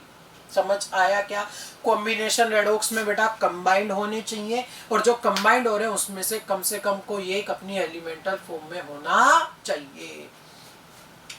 दूसरा डीकंपोजिशन रेडॉक्स बेटा, समझ गए होगे नाम से ही कि भाई कॉम्बिनेशन रेडॉक्स का जस्ट अपोजिट क्या हो जाएगा बेटा? Decomposition redox. यानी बेटा यहाँ पर डीकंपोजिशन होना चाहिए। देखो जैसे मैंने ए से बी सी बना दिया बेटा, रेडॉक्स एंड होना चाहिए। और फिर फाइनली पहचानने का तरीका बेटा, इनसे पहचान नहीं आता, इससे पहचान में आता है कि at least one of the product, कि जो प्रोडक्ट बने हैं उनमें से कम कोई एक प्रोडक्ट तो एलिमेंटल फॉर्म में होना ही चाहिए, उसे अपन डीकंपोजिशन रेडॉक्स कहेंगे बेटा। देखिएगा KClO3 था, KCl और O2 बनाया, यहां पोटेशियम बेटा +1 का है बेटा, क्लोरीन +5 का है, ऑक्सीजन -2 का है बेटा। यहाँ पोटेशियम +1 का, क्लोरीन -1 का और ऑक्सीजन 0। पोटेशियम में कोई चेंज आया नहीं बेटा, +1 से +1। क्लोरीन +5 से -1 हो गया। क्लोरीन का क्या हुआ बेटा, क्लोरीन का क्या हुआ, यहाँ पर रिडक्शन, +5 से -1 हो गया बेटा, क्लोरीन का क्या हुआ, रिडक्शन। और बेटा ऑक्सीजन -2 से 0 में आ गया, क्या हो गया बेटा, ऑक्सीडेशन, मतलब रेडॉक्स तो है। अब दूसरा बात क्या कि प्रोडक्ट में से कम कोई एक एलिमेंटल फॉर्म में होना चाहिए डीकंपोजिशन रेडॉक्स के लिए। क्या यहां पर प्रोडक्ट में से कोई एलिमेंटल फॉर्म में है क्या बेटा, ये रहा देखो, यही है एलिमेंटल फॉर्म में बेटा, एलिमेंटल फॉर्म में है, इसका मतलब बेटा क्या कंडीशन हो गई बेटा, क्या ये डीकंपोजिशन रेडॉक्स का उदाहरण हुआ क्या बेटा, बिल्कुल है। अब एक चीज और बेटा, डीकंपोजिशन रिएक्शन अलग बात और डीकंपोजिशन रेडॉक्स रिएक्शन अलग बात। डीकंपोजिशन से मतलब होता है कि सिर्फ टूटना, जबकि डीकंपोजिशन रेडॉक्स में कि टूटना भी चाहिए और रिडक्शन ऑक्सीडेशन भी होना चाहिए। उदाहरण के लिए ये वाला देखो बेटा कि यहाँ डीकंपोजिशन भी हो रहा है और ये डीकंपोजिशन रेडॉक्स भी है। इसको देखना एक बार बेटा, कैल्शियम कार्बोनेट को तोड़ दिया गया CaO और CO2 में बेटा, कि ये डीकंपोजिशन तो है, डीकंपोजिशन तो ये है। अब ये देखना है मुझे कि क्या ये डीकंपोजिशन रेडॉक्स है या नहीं है बेटा। डीकंपोजिशन अलग बात, डीकंपोजिशन रेडॉक्स अलग बात बेटा। डीकंपोजिशन मतलब सिर्फ टूटने से मतलब है, रिडक्शन ऑक्सीडेशन हो ना हो उससे कोई मतलब नहीं। जबकि डीकंपोजिशन रेडॉक्स साथ में बोला तो बेटा वास्तव में रिडक्शन ऑक्सीडेशन भी होना चाहिए। उदाहरण के लिए देखिए बेटा, कैल्शियम कार्बोनेट की अगर मैं बात करूं एग्जैक्टली तो इसमें कैल्शियम का 2+ होता है और CO3 का 2- होता है। तो कैल्शियम की स्टेट तो मिल गई +2। यहां अगर कार्बन आप सोल्व करोगे तो कार्बन मिलेगा बेटा +4 और ऑक्सीजन आपको मिलेगा बेटा, ऑक्सीजन आपको मिलेगा यहाँ -2। आगे देखिए बेटा, CaO कैल्शियम ऑक्साइड, यहां कैल्शियम +2 का, ऑक्सीजन -2 का। CO2 में कार्बन +4 का और ऑक्सीजन है -2 का बेटा। अब देखो calcium +2, calcium +2, carbon +4, carbon +4, oxygen -2, oxygen -2 बेटा। क्या कहीं भी बेटा रिडक्शन ऑक्सीडेशन हुआ क्या बेटा, नहीं हुआ। तो ये डीकंपोजिशन ऑफ CaCO3 तो है, लेकिन ये डीकंपोजिशन रेडॉक्स नहीं है। हर एक डीकंपोजिशन रिएक्शन डीकंपोजिशन रेडॉक्स हो जरूरी नहीं है बेटा, हो भी सकती है और नहीं भी। डीकंपोजिशन मतलब टूटना बेटा। अब वो रिडॉक्स अगर है, रिडक्शन ऑक्सीडेशन हो रहा है तो डीकंपोजिशन रेडॉक्स में चला जाएगा। और पहचानने का सबसे बढ़िया तरीका बेटा कि प्रोडक्ट में से कम कोई एक एलिमेंटल फॉर्म में होना चाहिए था, क्या यहाँ पर है क्या बेटा, नहीं है, मतलब ये डीकंपोजिशन रेडॉक्स का उदाहरण नहीं है बेटा। डीकंपोजिशन तो है लेकिन डीकंपोजिशन रेडॉक्स नहीं है बेटा। क्या कुछ आया क्या समझ में बेटा कि इसमें बेटा वास्तव में रिडक्शन ऑक्सीडेशन नहीं हुआ है इस वाली रिएक्शन में। पहला क्लासिफिकेशन था कॉम्बिनेशन रेडॉक्स, डीकंपोजिशन रेडॉक्स बेटा। दूसरा क्लासिफिकेशन है डिस्प्रपोर्शनेशन और कम प्रपोर्शनेशन बेटा। समझना, डिस्प्रपोर्शनेशन में क्या होता है बेटा कि एक एलिमेंट की एक ही स्टेट का साइमल्टेनियसली ऑक्सीडेशन भी हो, रिडक्शन भी हो बेटा। कई दिनों से मैं कहता आ रहा हूं आपको कि एक एलिमेंट की एक ही स्टेट का एक साथ ऑक्सीडेशन भी हो जाए, रिडक्शन भी हो जाए, तो उसे कहते हैं डिस्प्रपोर्शनेशन रिएक्शन। इधर देखो बेटा, Cl2 क्लोरीन और उसकी कौन सी स्टेट 0, और यहाँ हो गया माइनस का 1, यहाँ क्लोरीन सोल्व करोगे तो होगा प्लस का 1 बेटा। तो 0 से माइनस रिडक्शन और 0 से प्लस ऑक्सीडेशन कि एक एलिमेंट की एक ही स्टेट कौन सी 0, उसी का बेटा रिडक्शन भी हो गया, उसी का ऑक्सीडेशन हो गया। तो क्या ये डिस्प्रोपोर्शनेशन है? बिल्कुल है बेटा। फॉस्फोरस 0, यहाँ फॉस्फोरस माइनस का 3 और यहाँ फॉस्फोरस प्लस का 1 बेटा। 0 से माइनस रिडक्शन, 0 से प्लस ऑक्सीडेशन। एक एलिमेंट की एक ही एलिमेंट है और उसकी भी सेम स्टेट का, सेम स्टेट 0 का ही रिडक्शन हो रहा है, 0 का ही ऑक्सीडेशन हो रहा है। H2O2 हाइड्रोजन पेरोक्साइड में बेटा दोनों ऑक्सीजन पर माइनस का 2 आता है, एक ऑक्सीजन पर आएगा माइनस का 1, एक ऑक्सीजन पर माइनस का 1, यहाँ ऑक्सीजन पर है माइनस का 2 और ऑक्सीजन का है 0 बेटा। हाइड्रोजन का यहाँ भी +1 है और यहाँ भी +1 है बेटा। अब देखो ऑक्सीजन की माइनस स्टेट है, ऑक्सीजन की कौन सी है? माइनस स्टेट बेटा। -1 से -2 क्या हुआ? रिडक्शन। और -1 से 0 क्या हुआ? ऑक्सीडेशन। कि एक एलिमेंट ऑक्सीजन उसकी एक ही स्टेट -1, उसका बेटा यहाँ पर देखो रिडक्शन भी हुआ है, ऑक्सीडेशन भी हुआ है। तो ये डिस्प्रोपोर्शनेशन का एग्जांपल होता है। क्या चिल्ला रहा हूं मैं बार बार, क्या बोल रहा हूं आपको कि एक एलिमेंट और उसकी एक ही स्टेट, एक एलिमेंट और एक ही स्टेट, दोनों शर्त जरूरी है बेटा, दोनों शर्त जरूरी है कि एक ही एलिमेंट और उसकी एक ही स्टेट का साइमल्टेनियसली ऑक्सीडेशन भी हो जाए, रिडक्शन भी हो जाए, तो उसे बोलते हैं डिस्प्रोपोर्शनेशन रिएक्शन बेटा। एक पॉइंट और लिखा हुआ है कि at least 3 type of oxidation states of one element.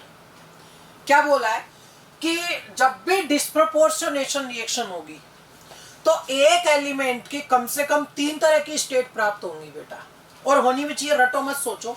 एक तो खुद होगी, एक रिडक्शन के बाद और एक ऑक्सीडेशन के बाद। अरे इस रिएक्शन में बेटा यहाँ ये जो रिएक्शन थी बेटा, इसमें क्लोरीन की कौन कौन सी स्टेट प्राप्त हो रही है बेटा आपको? 0 भी है, -1 भी है और +1 भी है बेटा, है कि नहीं?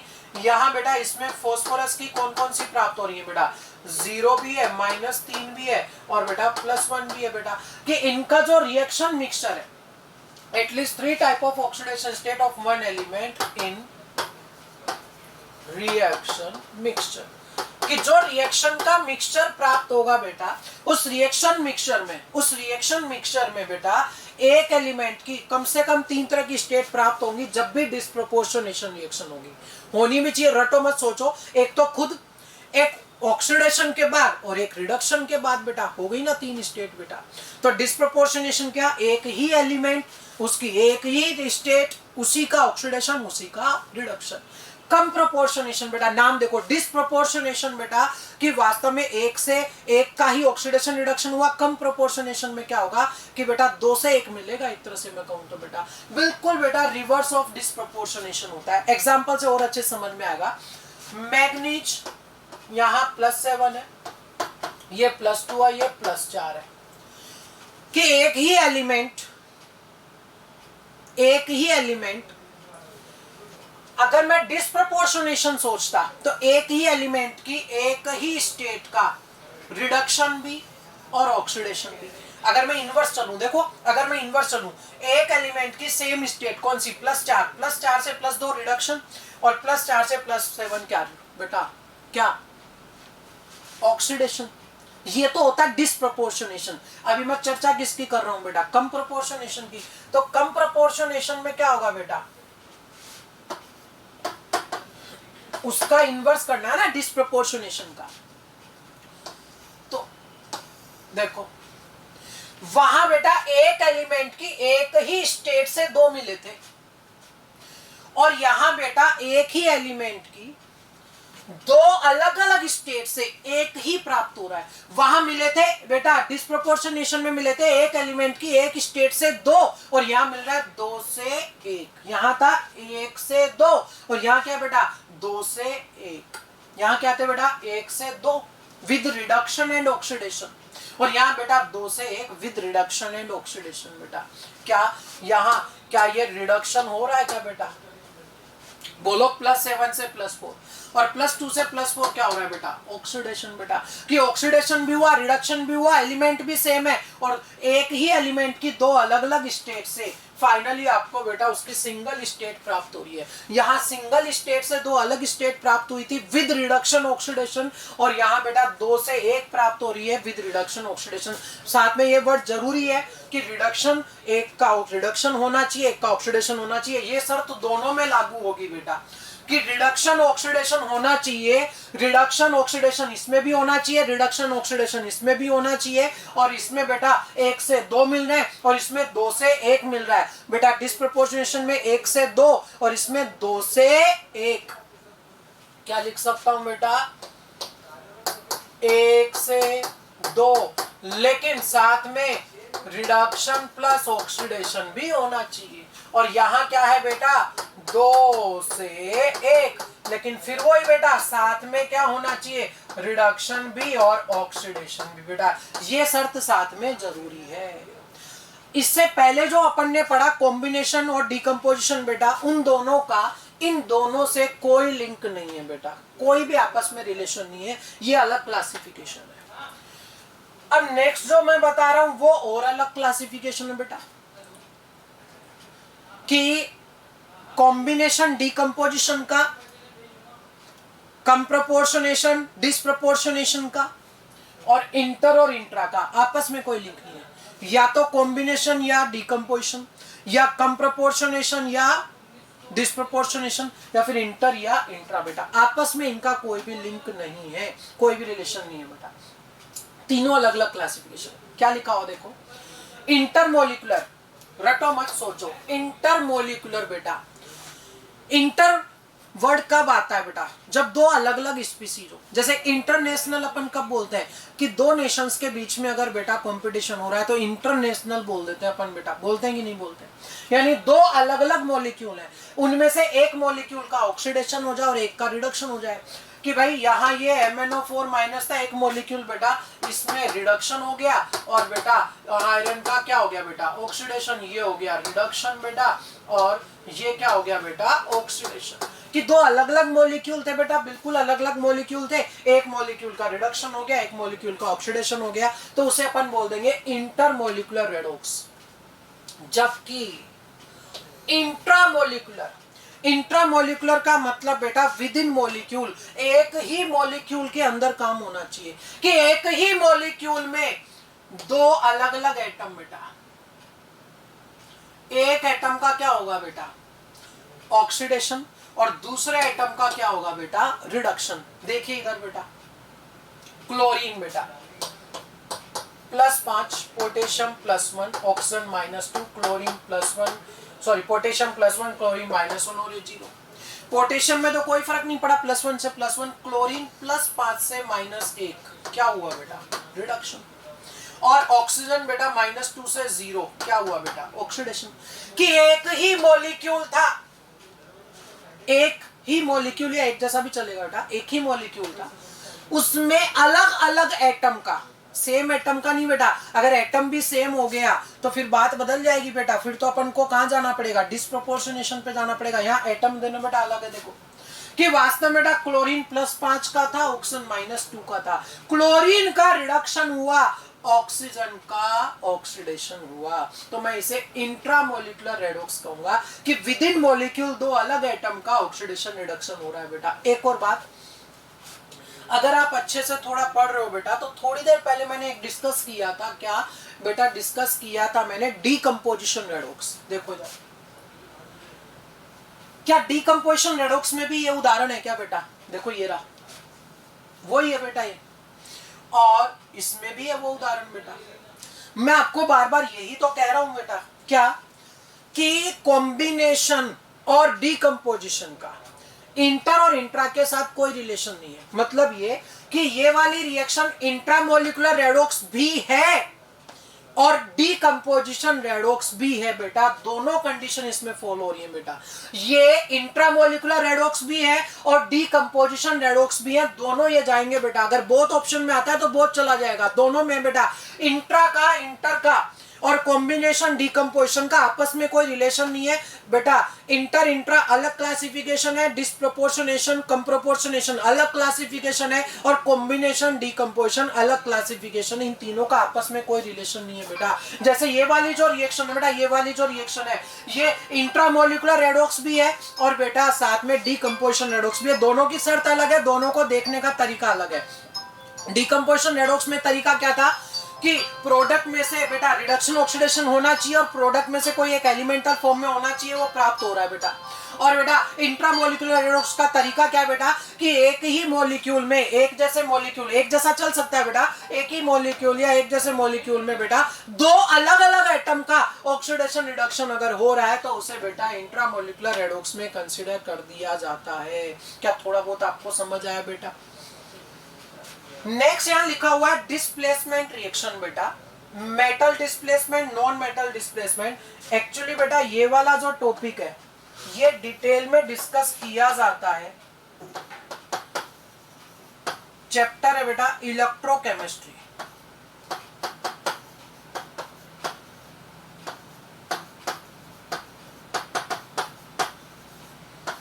इलेक्ट्रोकेमिस्ट्री में डिटेल में बहुत डिटेल में इसे डिस्कस किया जाता है बेटा, उससे वहीं डिस्कस किया जाएगा।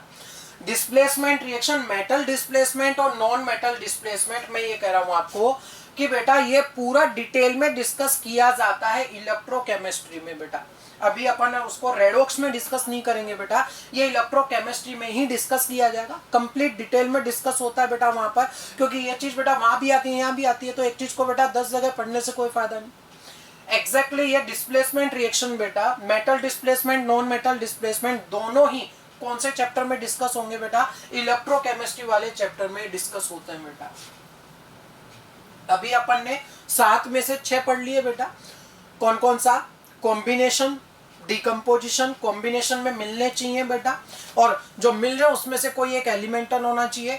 डिकम्पोजिशन में बेटा टूटेंगे और जो बनेगा उसमें से कोई एक एलिमेंटल फॉर्म में होना चाहिए। दूसरा अपन ने पढ़ा कम प्रोपोर्शनेशन और डिस्प्रोपोर्शनेशन। बेटा डिस्प्रोपोर्शनेशन में एक एलिमेंट की एक ही स्टेट का ऑक्सीडेशन रिडक्शन होता है, जबकि कम प्रोपोर्शनेशन उसका इनवर्स है बेटा। तीसरा क्लासिफिकेशन में पढ़ने क्या पढ़ा? इंटर और इंट्रा। इंटर में दो अलग अलग मॉलिक्यूल का ऑक्सीडेशन रिडक्शन हो रहा है बेटा, जबकि इंट्रा वाले में बेटा एक ही मॉलिक्यूल में दो अलग अलग एलिमेंट का ऑक्सीडेशन रिडक्शन हो रहा है। और बेटा डिस्प्लेसमेंट मेटल नॉन मेटल दोनों इलेक्ट्रोकेमिस्ट्री वाले चैप्टर में पढ़े जाते हैं बेटा डिटेल में। नेक्स्ट है बेटा कुछ सवाल। पहला है बेटा विच of following can be disproportionate बेटा, इनमें से ऐसा कौन सा है बेटा जिसका डिस्प्रोपोर्शनेशन हो पाएगा? एक कंडीशन बेटा आपको बताई थी किसी टाइम में मैंने कि कोई एलिमेंट अगर अपनी मैक्सिमम या मिनिमम स्टेट में आ जाए तो उसका डिस्प्रोपोर्शनेशन नहीं होता, और हेलोजन की मैक्सिमम स्टेट है +7 बेटा, तो इसका वास्तव में यहां पर बेटा डिस्प्रोपोर्शनेशन जो है वो संभव नहीं होगा। सल्फर -2 और ये सल्फर की मिनिमम स्टेट है, इसका भी नहीं होगा बेटा। अब बेटा फ्लोरीन भी 0 क्लोरीन भी 0 है, तो दोनों बेटा 0 में। हेलोजन की मैक्सिमम होती है +7 और मिनिमम होती है -1। अब इन दोनों में से कौन सा टिक होगा बेटा वो समझना अपन को। एक चीज और खास ध्यान रखनी है बेटा आपको, बहुत खास बात क्या है बेटा कि फ्लोरीन जो है बेटा ये इस पूरी पीरियडिक टेबल का मोस्ट इलेक्ट्रोनेगेटिव एलिमेंट है, और मोस्ट इलेक्ट्रोनेगेटिव एलिमेंट अगर है तो ये जब भी किसी से कंबाइंड होगा, जब भी किसी से जुड़ेगा, जब भी किसी से कंबाइंड होगा बेटा सिर्फ और सिर्फ -1 में जाएगा। अगर किसी दूसरे एलिमेंट से जुड़ा तो सिर्फ और सिर्फ किस में जाएगा? -1 में जाएगा बेटा। कभी भी ये बेटा प्लस स्टेट में किसी दूसरे एलिमेंट के साथ जा ही नहीं सकता। 0 है, जब भी किसी के साथ रिएक्शन करेगा, मैंने क्या बोला, किसी दूसरे एलिमेंट के साथ चिपकेगा तो क्या बनाएगा बेटा? माइनस, और इसको पॉजिटिव में ले जाना संभव नहीं है बेटा। तो 0 से माइनस रिडक्शन तो हो गया, लेकिन 0 से प्लस ऑक्सीडेशन नहीं हुआ। जबकि बेटा डिस्प्रपोर्शनेशन में रिडक्शन ऑक्सीडेशन दोनों होने चाहिए। फिर समझ लो क्या बोल रहा हूं कि फ्लोरीन बेटा किसी दूसरे के साथ जब अटैच होगा तो -1 स्टेट तो देर एग्जिबिट कर सकता है, पर प्लस कभी भी एग्जिबिट नहीं करेगा। क्यों नहीं करेगा? क्योंकि फ्लोरीन की इलेक्ट्रोनेगेटिविटी सबसे ज्यादा होती है पूरी पेरियोडिक टेबल में। तो जब भी किसी दूसरे के साथ कंबाइंड होगा हमेशा -1 का होगा। तो बेटा 0 से माइनस रिडक्शन तो हुआ, लेकिन 0 से प्लस हो नहीं रहा, ऑक्सीडेशन नहीं हो रहा, तो इसका डिस्प्रपोर्शनेशन कभी भी नहीं होगा बेटा। क्लोरीन का हो जाएगा, आ जाएगा उसका एग्जांपल बेटा, पहले भी मैंने बताया आपको, फिर और एग्जांपल आ जाएगा। क्या ये केस समझ आया? पहला दूसरा ऑप्शन कैंसिल क्यों हुए? क्योंकि क्लोरीन इसमें मैक्सिमम में था, सल्फर इसमें मिनिमम में था। कोई भी एलिमेंट अपनी मैक्सिमम और मिनिमम स्टेट में कभी भी डिस्प्रपोर्शनेशन नहीं दे सकता। फ्लोरीन कैंसिल क्यों हुआ बेटा? वो मैक्सिमम मिनिमम में तो नहीं है, फिर भी कैंसिल क्यों हुआ? क्योंकि फ्लोरीन एक ऐसा स्पेशल केस है जिसकी पेरियोडिक टेबल में मैक्सिमम इलेक्ट्रोनेगेटिविटी है। ये जब भी किसी दूसरे के साथ कंबाइंड होगा हमेशा -1 बनाएगा, प्लस कभी बनाएगा ही नहीं। तो इसका बेटा रिडक्शन तो होगा, ऑक्सीडेशन नहीं होगा, इसलिए डिस्प्रपोर्शनेशन वो नहीं दे पाएगा। नेक्स्ट सवाल है बेटा, विच of following is not an example of disproportionation reaction? Answer एक से ज्यादा भी हो सकते हैं बेटा, ऐसा नहीं है कि एक ही आंसर होगा। आंसर्स बेटा एक से ज्यादा हो सकते हैं, बहुत आराम से विचार कर लीजिए बेटा। यहां पर कॉपर +1 है, उसी का +2, +1 से +2 क्या हुआ बेटा? ऑक्सीडेशन। और कॉपर बिना चार्ज का मतलब कितना बेटा? 0। बताओ बेटा ये क्या हुआ? रिडक्शन। कि यहां कॉपर का +1 था, +1 से +2 में गया, ऑक्सीडेशन हुआ, +1 से 0 में गया, रिडक्शन हुआ। एक एलिमेंट की एक ही स्टेट, कौन सी? +1, उसी का ऑक्सीडेशन भी हो गया, उसी का रिडक्शन भी हो गया। मतलब पहला एग्जांपल तो डिस्प्रपोर्शनेशन रिएक्शन का है। एक एलिमेंट की एक ही स्टेट का ऑक्सीडेशन भी हुआ, +1 से +2 और +1 से 0 रिडक्शन भी हुआ बेटा, दोनों काम एक साथ हो गए। इधर देखो बेटा, MnO4 2-, यहां मैग्नीज की स्टेट कौन सी बेटा? मैग्नीज यहां पर बेटा +6 स्टेट में। यहां बेटा मैग्नीज कौन सी स्टेट में बेटा? +7। और ये मैग्नीज कौन सी में बेटा? +4 स्टेट में बेटा। ये +6 है, +7 और ये +4 बेटा। अब देखो यार, +6 एक एलिमेंट की एक स्टेट, +6 से +7 क्या हुआ बेटा? ऑक्सीडेशन। और बेटा +6 से +4 जवाब दो बेटा, ये क्या हुआ? बोलो रिडक्शन बेटा। भाई +6 से +7 ऑक्सीडेशन हो गया, +6 से +4 रिडक्शन हो गया। फिर सर सोचो बेटा कि एक एलिमेंट की सेम स्टेट कौन सी? +6, उसी का ऑक्सीडेशन भी हो गया, उसी का रिडक्शन भी हो गया, मतलब ये भी डिस्प्रपोर्शनेशन है बेटा। तीसरा बेटा, मैग्नीज यहां +7 का, यहां +6 का और यहां बेटा +4 का। देखो अगर बेटा तो देखो +7 से +6 क्या हुआ? +7 से +6 रिडक्शन बेटा, रिडक्शन हुआ ना बेटा। और +7 से +4 ये भी क्या हुआ? रिडक्शन। अरे +7 से +6 भी रिडक्शन, +7 से +4 भी रिडक्शन। क्या ओवरऑल दोनों ही रिडक्शन हो गए क्या बेटा? जबकि डिस्प्रपोर्शनेशन की शर्त क्या है बेटा? कि एक रिडक्शन और एक ऑक्सीडेशन होना चाहिए बेटा। ऐसे नहीं कि मैग्नीज से दोनों मैग्नीज आगे डिस्प्रपोर्शनेशन चिपका दो, गलत हो जाएगा। क्या बोल रहा हूं कि रिडक्शन और ऑक्सीडेशन भी तो होना चाहिए, जबकि यहां दोनों में रिडक्शन हो गया। +7 से +6 भी रिडक्शन, +7 से +4 भी रिडक्शन। मतलब ये वाला जो है बेटा, ये वाला डिस्प्रपोर्शनेशन का उदाहरण नहीं है। नेक्स्ट देखिए, क्लोरीन 0 में, यहां -1 में, +1 में। 0 से माइनस क्या हुआ बेटा? रिडक्शन। और 0 से प्लस क्या हुआ बेटा? ऑक्सीडेशन। हो गया डिस्प्रपोर्शनेशन बेटा। नेक्स्ट देखिए, फ्लोरीन 0, ये -1 का। अब रुको बेटा, यहां फ्लोरीन प्लस का है कि माइनस का? क्या बोला था बेटा कि इलेक्ट्रोनेगेटिविटी फ्लोरीन की ऑक्सीजन से ज्यादा होती है, तो फ्लोरीन माइनस का ही रहेगा। वास्तव में यहां ऑक्सीजन +2 का है बेटा। तो देखो फ्लोरीन 0 से माइनस क्या हुआ? रिडक्शन।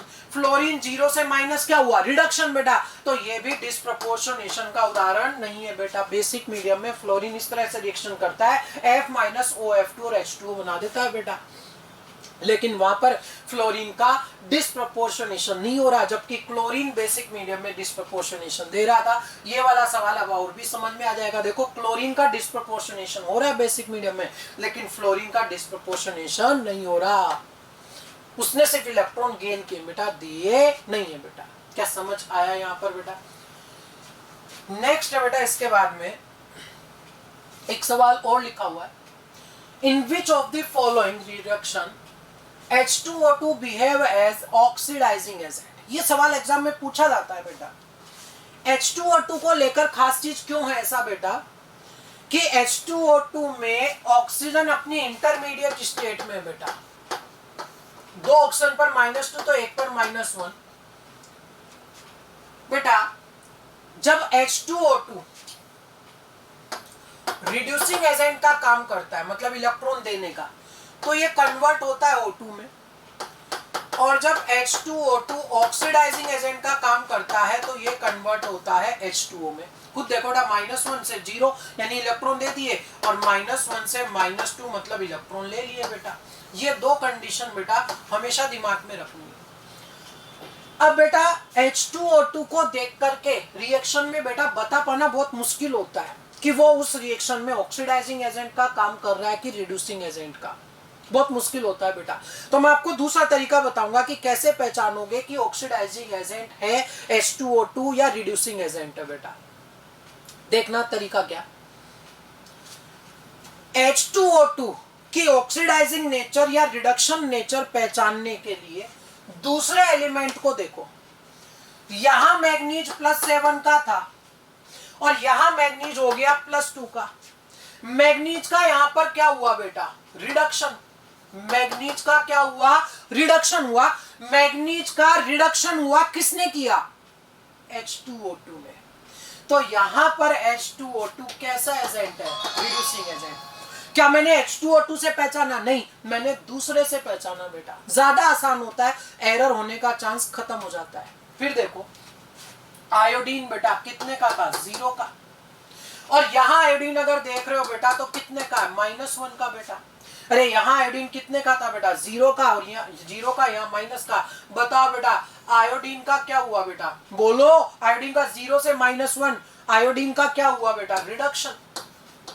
किसने किया बेटा, किसने किया, H2O2 ने, यानी यहां भी रिड्यूसिंग एजेंट है बेटा। इधर देखो बेटा HOCl, क्लोरीन अगर देखोगे बेटा तो ये प्राप्त होगा +1 का। अरे भाई हाइड्रोजन का +1, ऑक्सीजन का -2, क्लोरीन का x = 0, सोल्व करो तो +1 प्राप्त आपको हो जाएगा बेटा ये, ठीक है। अब क्या, क्लोरीन +1 का था और यहाँ क्लोरीन देख रहे हो कैसा है बेटा, -1 का। तो बेटा क्लोरीन का फिर पहचानो क्या हुआ, रिडक्शन। किसने किया, H2O2 ने, रिड्यूसिंग एजेंट बेटा। इधर देखो PbS, Pb +2 का, सल्फर -2 का। PbSO4, Pb तो वो ही +2 का है, Pb तो वो ही है बेटा +2 का, लेकिन सल्फेट बेटा SO4 2- है, एग्जैक्टली SO4 2-, और इसमें बेटा सल्फर +6 का होता है और ऑक्सीजन होता है -2 का। सल्फर -2 से सल्फर +6, सल्फर -2 से सल्फर +6, सल्फर -2 से सल्फर +6 क्या हुआ, ऑक्सीडेशन। किसने किया, H2O2 ने। तो इस रिएक्शन में ये ऑक्सीडाइजिंग एजेंट का काम कर रहा है, ठीक है बेटा। दूसरा तरीका मैंने क्या बोला था कि H2O2 जब रिड्यूसिंग एजेंट का काम करता है तो O2 प्रोड्यूस करता है। यहां O2 मिली, यहां O2 मिली, यहां O2 मिली, यानी इनमें ये रिड्यूसिंग एजेंट का काम कर रहा है। यहाँ नहीं मिली बेटा, इसका मतलब यहाँ ये किसका काम कर रहा है, ऑक्सीडाइजिंग एजेंट का। क्या समझ आया बेटा, दोनों तरीकों से। लेकिन बेटा मैंने क्या किया, आपको सिर्फ ये डायरेक्ट नहीं बताया बेटा, मेरे लिए बहुत आसान हो जाता, मैं ये बोल देता कि रिड्यूसिंग एजेंट है, O2 रिलीज करेगा। एग्जाम में भूल गए तो क्या कर लोगे इस चीज को बेटा। उसके लिए मैंने क्या बताया कि H2O2 की जो नेचर देखनी है, रिड्यूसिंग एजेंट है कि ऑक्सीडाइजिंग एजेंट, उसके लिए H2O2 मत देखो, उसका पड़ोसी देखो कि पड़ोसी का क्या हुआ। अगर Mn का रिडक्शन हुआ किसने किया? H2O2 ने। आयोडीन का रिडक्शन हुआ, किसने किया? H2O2 ने। यहाँ Cl का रिडक्शन हुआ, किसने किया? H2O2 ने। तो वहां पर H2O2 रिड्यूसिंग एजेंट था। यहाँ Pb+2 में तो कोई चेंज नहीं है, लेकिन सल्फर -2 से +6 चला गया, यानी सल्फर का ऑक्सीडेशन हुआ, किसने किया? H2O2 ने। तो इस रिएक्शन में H2O2 कैसा एजेंट हुआ? एक ऑक्सीडाइजिंग एजेंट हो गया। क्या कंडीशन समझ आई क्या बेटा? नेक्स्ट है बेटा, इसके बाद में कुछ स्पेशल पॉइंट बेटा। इसमें पहला स्पेशल पॉइंट बेटा मैं पहले ही आपको डिस्कस कर चुका हूं कि फ्लोरीन जो है सिर्फ -1 ऑक्सीडेशन स्टेट रखता है in combined form with any other element, कि जब भी किसी दूसरे एलिमेंट से फ्लोरीन अटैच होगा हमेशा सिर्फ -1 रखेगा। क्यों? क्योंकि बेटा फ्लोरीन जो है मोस्ट इलेक्ट्रोनेगेटिव एलिमेंट है पूरी पीरियोडिक टेबल का बेटा, इसलिए वो सिर्फ -1 रखेगा कि भाई जिसकी इलेक्ट्रोनेगेटिविटी ज्यादा होती है उस पर माइनस लेते हैं बेटा। बॉन्ड ये सिंगल बनाता है, फ्लोरीन एक ही बॉन्ड बनाता है, ऑक्सीजन की तरह डबल बॉन्ड नहीं बनाता बेटा। दूसरा पॉइंट है बेटा रेडॉक्स टाइट्रेशन। अब टाइट्रेशन से मतलब क्या बेटा? वास्तव में टाइट्रेशन से मतलब क्या है? टाइट्रेशन से मतलब होता है बेटा टू मेजर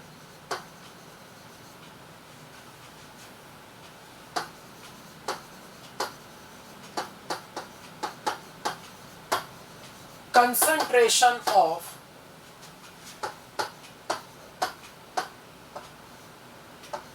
unknown solution, कि किसी अननोन सॉल्यूशन की कंसंट्रेशन को मेजर करना by help of concentration of known solution. किसी एक सॉल्यूशन की कंसंट्रेशन आपको पता होगी, आप प्रैक्टिकल करोगे और उस फाइनल प्रैक्टिकल की सहायता से आप किसी दूसरे अननोन सॉल्यूशन की कंसंट्रेशन का पता लगाओगे, उसे कहा जाता है टाइट्रेशन। और इसमें सिंपल सा एक कॉन्सेप्ट काम में लिया जाता है क्या बेटा? कि ग्राम इक्विवेलेंट ऑफ, क्या कॉन्सेप्ट लेते हैं बेटा? ग्राम इक्विवेलेंट ऑफ नॉन सॉल्यूशन बराबर किया जाता है ग्राम equivalent of a non solution.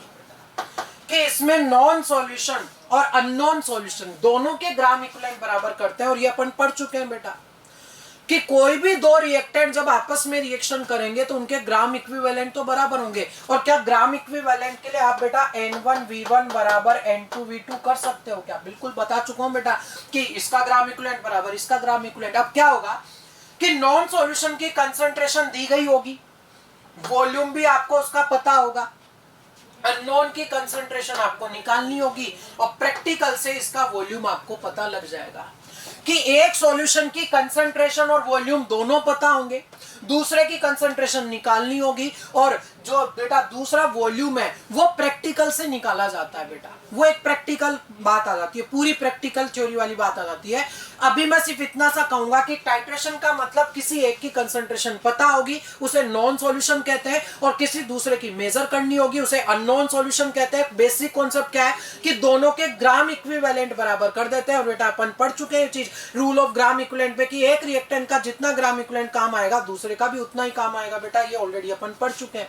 उसमें से एक की कंसंट्रेशन दी गई होगी, वॉल्यूम पता होगा, दूसरे की मेजर करनी है और वॉल्यूम प्रैक्टिकल से आ जाएगा। वो एक प्रैक्टिकल बात। अब मैं वापस अपनी थ्योरी पे आता हूं। मैंने एक रिएक्शन लिखी यहां पर बेटा MnO4 Fe2+ बेटा, एसिडिक मीडियम में Mn2+ और Fe3+। इसमें से बेटा किसी एक की कंसंट्रेशन पता होती है और किसी एक की कंसंट्रेशन मेजर कर ली जाती है बेटा। किसी एक की पता होती है और किसी एक की मेजर कर ली जाती है। अभी सिर्फ आप इतना ध्यान रखो। होता क्या बेटा इसमें खास चीज मैं क्या बताना चाह रहा हूं आपको कि MnO4- जो है बेटा इसका पर्पल कलर होता है और Mn2+ का या तो आप कह दीजिए लाइट पिंक या फिर कह दीजिए कलरलेस बेटा, दोनों चलते हैं। या तो बिल्कुल लाइट पिंक कलर बोल दो और या फिर बोल दो कलरलेस बेटा। खास चीज क्या बेटा इसमें कि शायद आपने कभी बेटा इंडिकेटर का नाम सुना हो। इंडिकेटर बेटा, इंडिकेटर एग्जैक्टली बेटा क्या बताते हैं, एंड पॉइंट को रिप्रेजेंट करते हैं। एंड पॉइंट से मतलब क्या बेटा कि इक्विवेलेंट पॉइंट, जहां पर दोनों के ग्राम इक्विवेलेंट बराबर हो जाए, उससे जस्ट आगे की सिचुएशन को अपन एंड पॉइंट बोलते हैं बेटा।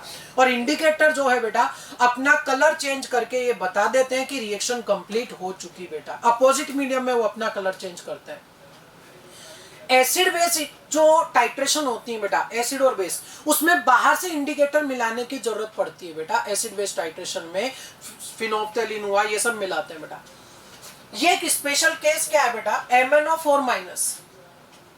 ये स्पेशल केस इसलिए बेटा क्योंकि ये सेल्फ इंडिकेटर का काम करता है। सेल्फ इंडिकेटर मतलब क्या कि जब आपने रिएक्शन स्टार्ट की, इसका कैसा कलर था, पर्पल कलर था, और रिएक्शन कंप्लीट होने के बाद इसका कैसा कलर हो गया बेटा, ये या तो कलरलेस हो गया या फिर लाइट पिंक हो गया एकदम। क्या इसने अपना खुद का कलर चेंज किया कि नहीं किया बेटा? बाहर से मैंने कुछ नहीं मिलाया। MnO4- था, Fe2+ था बेटा, दोनों के बीच में रिएक्शन चल रही थी बेटा। जैसे ही रिएक्शन कंप्लीट होगी, जब तक इसका थोड़ा भी अमाउंट बचेगा, जब तक इसका थोड़ा भी अमाउंट रहेगा बेटा, पर्पल कलर रहेगा बेटा। लेकिन जैसे ही ये पूरा Mn2+ में कन्वर्ट हो जाएगा, मतलब रिएक्शन पूरी हो जाएगी, इसका कैसा हो जाएगा, या तो लाइट पिंक एकदम या फिर कलरलेस हो जाएगा बेटा। तो बताओ, जैसे ही पर्पल से आप लाइट पिंक पे पहुंचे, क्या आपको पता नहीं लग जाएगा क्या कि रिएक्शन कंप्लीट हो चुकी? यानी यहां पर बेटा MnO4- जो है बेटा पोटेशियम परमैंगनेट बेटा, एग्जैक्टली KMnO4 सेल्फ इंडिकेटर का काम करता है। सवाल इसमें क्या बनता है, सवाल यही बनता है कि इनमें से कौन सा, which of following compound can behave as self indicator, और उसमें एक ऑप्शन दिया गया होगा KMnO4। सीधा टिक करो, आगे बढ़ो, आंसर आ जाएगा बेटा। कुछ स्पेशल केस में एक और है बेटा, पोटेशियम डाइक्रोमेट। ये सेल्फ इंडिकेटर का काम तो नहीं करता, सेल्फ इंडिकेटर का काम नहीं करता। क्या करते हैं, पोटेशियम डाइक्रोमेट के साथ में मिलाया जाता है डाइफिनाइलएमीन। क्या मिलाते हैं, डाइफिनाइलएमीन। कि पोटेशियम डाइक्रोमेट की, मान लो पोटेशियम डाइक्रोमेट की आप रिएक्शन करवा रहे हो वो ही Fe2+ के साथ, लेकिन इसमें बाहर से क्या मिला देते हैं बेटा, डाइफिनाइलएमीन मिला देते हैं इस बाहर से बेटा। रिएक्शन होके बेटा क्रोमियम +3 और आयरन का +3 मिलना था बेटा। क्रोमियम बेटा पहले किसको ऑक्सीडाइज कर रहा है, आयरन को ऑक्सीडाइज कर रहा है बेटा, +2 से +3। क्रोमियम किसे ऑक्सीडाइज कर रहा है, आयरन को। लेकिन जैसे ही आयरन +2 खत्म होगा, वैसे ही बेटा ये डाइक्रोमेट डाइफिनाइलएमीन का ऑक्सीडेशन शुरू कर देगा। और डाइफिनाइलएमीन का ऑक्सीडेशन होते ही बेटा आपको कैसा कलर प्राप्त होगा, ब्लू कलर प्राप्त होता है बेटा। तो देखो क्या कंडीशन थी कि डाइक्रोमेट Fe2+ को ऑक्सीडाइज कर रहा था बेटा, साथ में अपन ने क्या मिला दिया, डाइफिनाइलएमीन मिला दिया बेटा।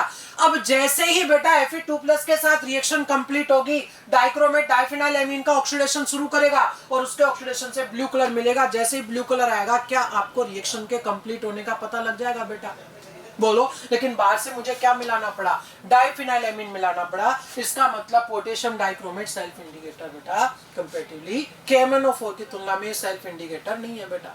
सेल्फ इंडिकेटर कौन हुआ, KMnO4 हुआ। तीसरा केस है बेटा कि I- जो है बेटा, I- एग्जैक्टली I- कलरलेस होता है। ओजोन है, कॉपर +2 है बेटा। इस जैसे एलिमेंट की खास प्रॉपर्टी होती है कि वो I- का ऑक्सीडेशन करके उसको I2 में बदल देते हैं। I2 का कलर कैसा बेटा, वोयलेट कलर होता है I2 का। I- कलरलेस था और बेटा फाइनली आपको बेटा I2 प्राप्त होता है, और I2 का कैसा कलर है बेटा, वोयलेट कलर इसका होता है बेटा। अब क्या, I2 वोयलेट कलर का है। जैसे ही आप इसे स्टार्च में मिलाओगे बेटा, ब्लू कलर मिलेगा। कैसा कलर मिलेगा, ब्लू कलर मिलेगा। और हाइपो से अगर आपने I2 की रिएक्शन करवा दी H2O3 से, तो वो वापस से कलरलेस हो जाएगा। अब इससे फायदा क्या बेटा, इससे कुछ एनालिसिस किया जाता है। कैसे एनालिसिस, समझना बेटा कि किसी रिएक्शन में आपके पास में कोई ना कोई बेटा I- था, मान लो, ठीक है बेटा। आपने उसका ट्रीटमेंट करवाया या तो ओजोन से या कॉपर +2 से, ऐसी स्पीसीज से जो I- को ऑक्सीडाइज कर दे, और कौन सा कलर दे बेटा अपन को, कौन सा कलर देगा, वोयलेट कलर देगा। अब उसने आपने क्या किया कि जो वोयलेट कलर का आयोडीन मिला उसको बेटा आपने स्टार्च में मिला दिया। स्टार्च में मिलाते ही बेटा आपको कैसा कलर मिलेगा बेटा, ब्लू कलर मिलेगा बेटा। तो मुझे बताओ क्या ये आयोडीन को कंफर्म करेगा कि नहीं करेगा बेटा, कि कोई भी स्पीसीज थी आपके पास में, आपको ये पता लगाना है कि उसमें I माइनस है या नहीं है बेटा। आपने क्या किया कि उसको ओजोन के साथ ट्रीट करवाया और जो मिला उसे स्टार्च में पास किया बेटा। अगर ब्लू कलर आया तो आयोडीन था बेटा उसके अंदर, और नहीं आया तो उसमें आयोडीन प्रेजेंट नहीं था बेटा। ऐसे ही बेटा क्या कि क्या इनकी कोई ना कोई स्पेसिफिक मोलर रेशो में रिएक्शन भी तो होगी बेटा। अरे ओजोन I माइनस को ऑक्सीडाइज करेगा तो क्या बनाएगा बेटा, I2 बनाएगा बेटा, उसका कोई ना कोई फिक्स मोल मिलेगा। फिर I2 जो है जब हाइपो से रिएक्शन करेगा बेटा, वो भी एक फिक्स मोलर रेशो में रिएक्शन होगी बेटा। तो वास्तव में इन एनालिसिस की सहायता से अपन बेटा इनकी क्वांटिटी का पता लगा लेते हैं, क्योंकि एग्जैक्टली या तो ग्राम इक्विवेलेंट बराबर कर दो, या तो क्या बराबर कर दो, ग्राम इक्विवेलेंट, या मोलर रेशो में रिएक्शन करवा के बेटा वास्तव में मोल निकाल लो किसी भी स्पीसीज के बेटा। अरे एक के मोल आपको पता होंगे और दूसरे के मोल आप मेजर कर लोगे बेटा। नहीं समझे क्या बात को, ये भी एक टाइट्रेशन का हिस्सा है बेटा। टाइट्रेशन कैसी है बेटा, जिसमें ऑक्सीडेशन रिडक्शन हो रहा है, किसी एक का आपको पता होगा, दूसरे का पता लगाओगे कैसे, ग्राम इक्विवेलेंट बराबर करके कि I माइनस के ग्राम इक्विवेलेंट बराबर ओजोन के ग्राम इक्विवेलेंट बेटा। किसी एक का पता होगा, दूसरे का पता लगा लोगे, या I2 के ग्राम इक्विवेलेंट बराबर हाइपो के ग्राम इक्विवेलेंट, दोनों के ग्राम इक्विवेलेंट बराबर कर दोगे। एक के ग्राम इक्विवेलेंट पहले से पता होंगे और दूसरे के ग्राम इक्विवेलेंट आप इसमें से मेजर कर सकते हो बेटा। एक और खास बात बेटा, नीट में सवाल भी आ चुका कि I2 जो है बेटा वो वाटर में इंसोल्यूबल होता है बेटा। भाई वाटर जो है बेटा वो पोलर है कि ऑक्सीजन की इलेक्ट्रोनेगेटिविटी और हाइड्रोजन की इलेक्ट्रोनेगेटिविटी अलग अलग है बेटा। तो ऑक्सीजन पर माइनस, हाइड्रोजन पर प्लस रहेगा। तो बेटा वाटर जो है वो कैसा है बेटा, पोलर सॉल्वेंट है बेटा। जबकि I2 की अगर मैं बात करूं बेटा तो आयोडीन आयोडीन बेटा ये नॉन पोलर है, दोनों की इलेक्ट्रोनेगेटिविटी कैसी है, सेम। और शायद इतना तो सुना होगा, नहीं सुना तो अब सुन लो बेटा, पोलर सॉल्वेंट में पोलर स्पीसीज डिसॉल्व होती है और नॉन पोलर में नॉन पोलर बेटा। पानी वाटर कैसा सॉल्वेंट था, पोलर, इसलिए बेटा उसमें आयोडीन नॉन पोलर जो है वो डिसॉल्व नहीं हुआ। लेकिन जब आयोडीन का ट्रीटमेंट बेटा KI से करवाते हैं तो होती क्या है बेटा रिएक्शन, कि आयोडीन KI से रिएक्शन करवाने के बाद में ये बना देता है KI3। KI3 एग्जैक्टली क्या होता है बेटा, K प्लस और I3 माइनस बेटा। और ये बेटा इन आयंस की फॉर्म में ही पाए जाते हैं, K प्लस और I3 माइनस, और इन आयंस की फॉर्म में ये मिलते हैं बेटा। आयंस अगर बन गए तो बेटा ये वाटर में क्या हो जाएंगे, अब डिसॉल्व हो जाएंगे। ये नीट का सवाल है बेटा कि आयोडीन वाटर इनसॉल्युबल होता है, लेकिन जब KI के साथ ट्रीटमेंट करवाते हैं तो वो वाटर सोल्यूबल हो जाता है। क्या बनने के कारण, K प्लस I3 माइनस बनने के कारण बेटा। ये रीजन पूछा गया क्यों, तो ये रिएक्शन आ जाएगी कि आयोडीन जब KI से ट्रीट करवाया गया तो K प्लस I3 माइनस बना, और बेटा आयन की कंडीशन में आ चुका है। आयन अगर बन गया तो अब ये पोलर हो ही गया बेटा, अच्छे से प्लस माइनस आ गया बेटा। अब ये वाटर सोल्यूबल भी हो जाएगा, वाटर में डिसॉल्व भी हो जाएगा। क्या ये कंडीशन समझ आई बेटा आप लोगों को? कलर वगैरह आपको ये सब ध्यान रखते हुए चलने बेटा।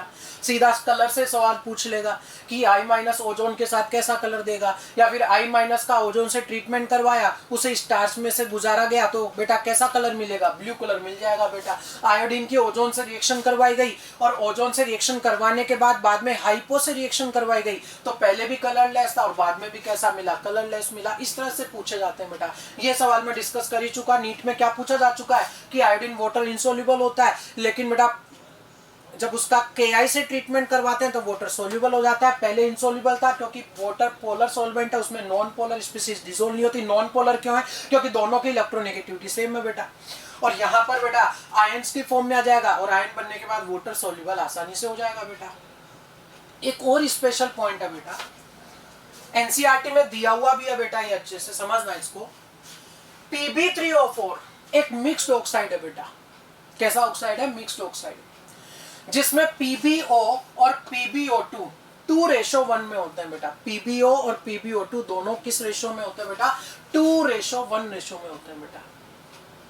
उसकी HCl के साथ रिएक्शन और उसकी HNO3 के साथ रिएक्शन अलग अलग तरह की होती है बेटा। समझना क्या बोलना चाह रहा हूं। देखो इधर HCl के साथ इसने क्या बनाया, PbCl2 Cl2 और H2O। यहां लेड नाइट्रेट PbO2 और H2O बेटा। इससे कुछ समझ नहीं आएगा, एग्जैक्टली ये समझिए बेटा कि रिएक्शन हो क्या रही है, एग्जैक्ट समझे। Pb3O4 का अकेले का मतलब ये कि उसमें PbO और PbO2 दोनों प्रेजेंट है। Pb3O4 का मतलब ये हुआ कि या तो PbO रिएक्शन कर रहा है या PbO2 रिएक्शन कर रहा है। देखो Pb3O4 की जगह मैंने क्या क्या लिख लिया, PbO और PbO2, क्योंकि Pb3O4 एक मिक्स्ड ऑक्साइड है जिसमें यही दोनों पाए जाते हैं, तो रिएक्शन भी यही दोनों करेंगे बेटा, या तो PbO रिएक्शन करेगा या PbO2 रिएक्शन करेगा। पहली रिएक्शन बेटा क्या, HCl एक एसिड है बेटा, जबकि PbO बेटा ये नेचर में एम्फोटेरिक होता है। एम्फोटेरिक मतलब एसिड के साथ बेस की तरह काम करेगा और बेस के साथ एसिड की तरह काम करेगा बेटा।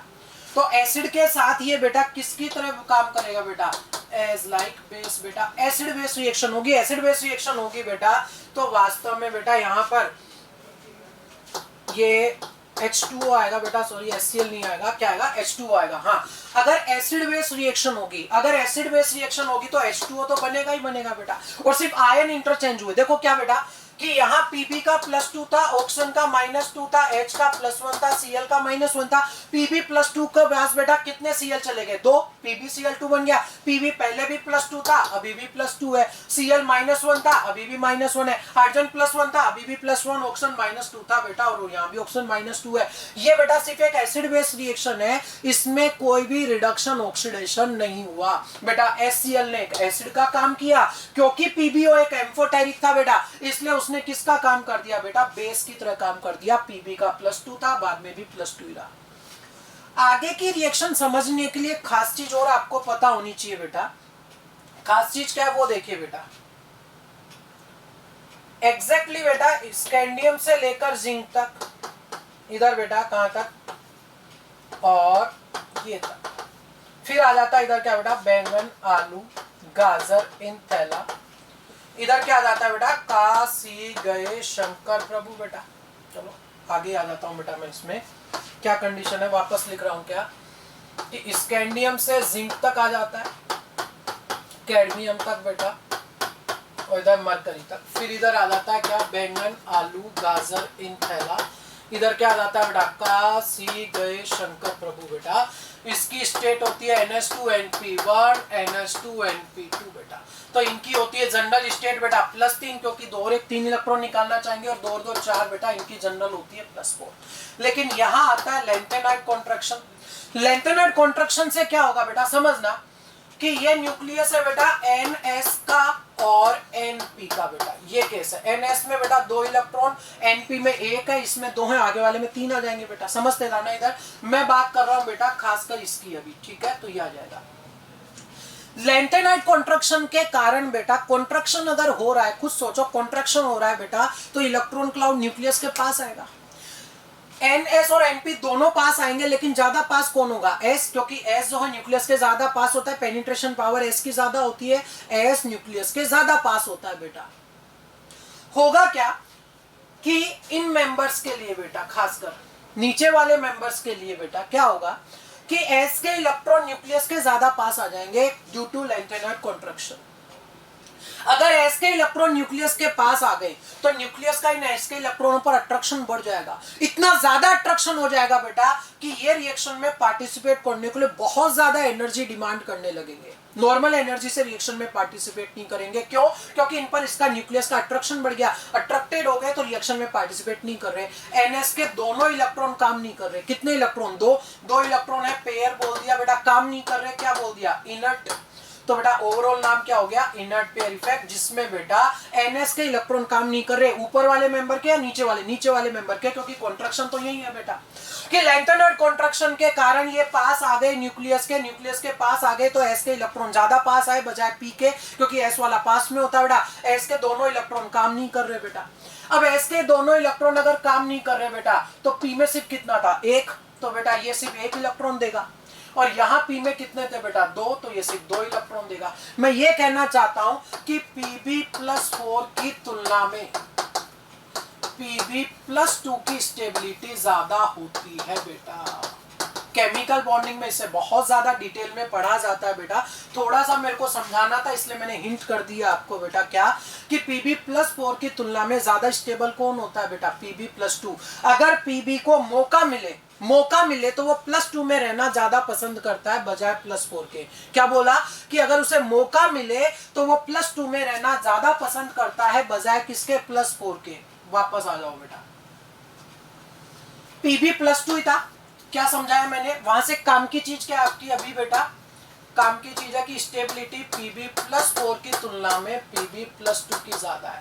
और मैंने स्पेशल एक वर्ड बोला, अगर मौका मिले तो वो +2 में रहना चाहता है, मौका मिले तो, मौका ना मिले तो फिर मजबूरी हो जाती है बेटा उसकी। देखिएगा यहाँ Pb+2 था, अभी भी Pb+2 है, अपनी स्टेट इसने बदली नहीं है बेटा।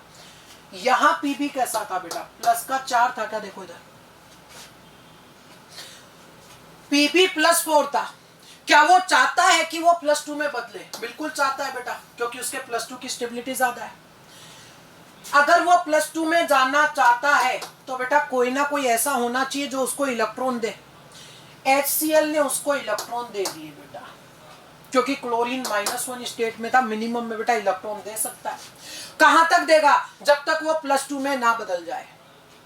क्लोरीन अगर इलेक्ट्रॉन देगा तो क्लोरीन खुद चला गया बेटा कौन सी स्टेट में, 0 स्टेट में बेटा।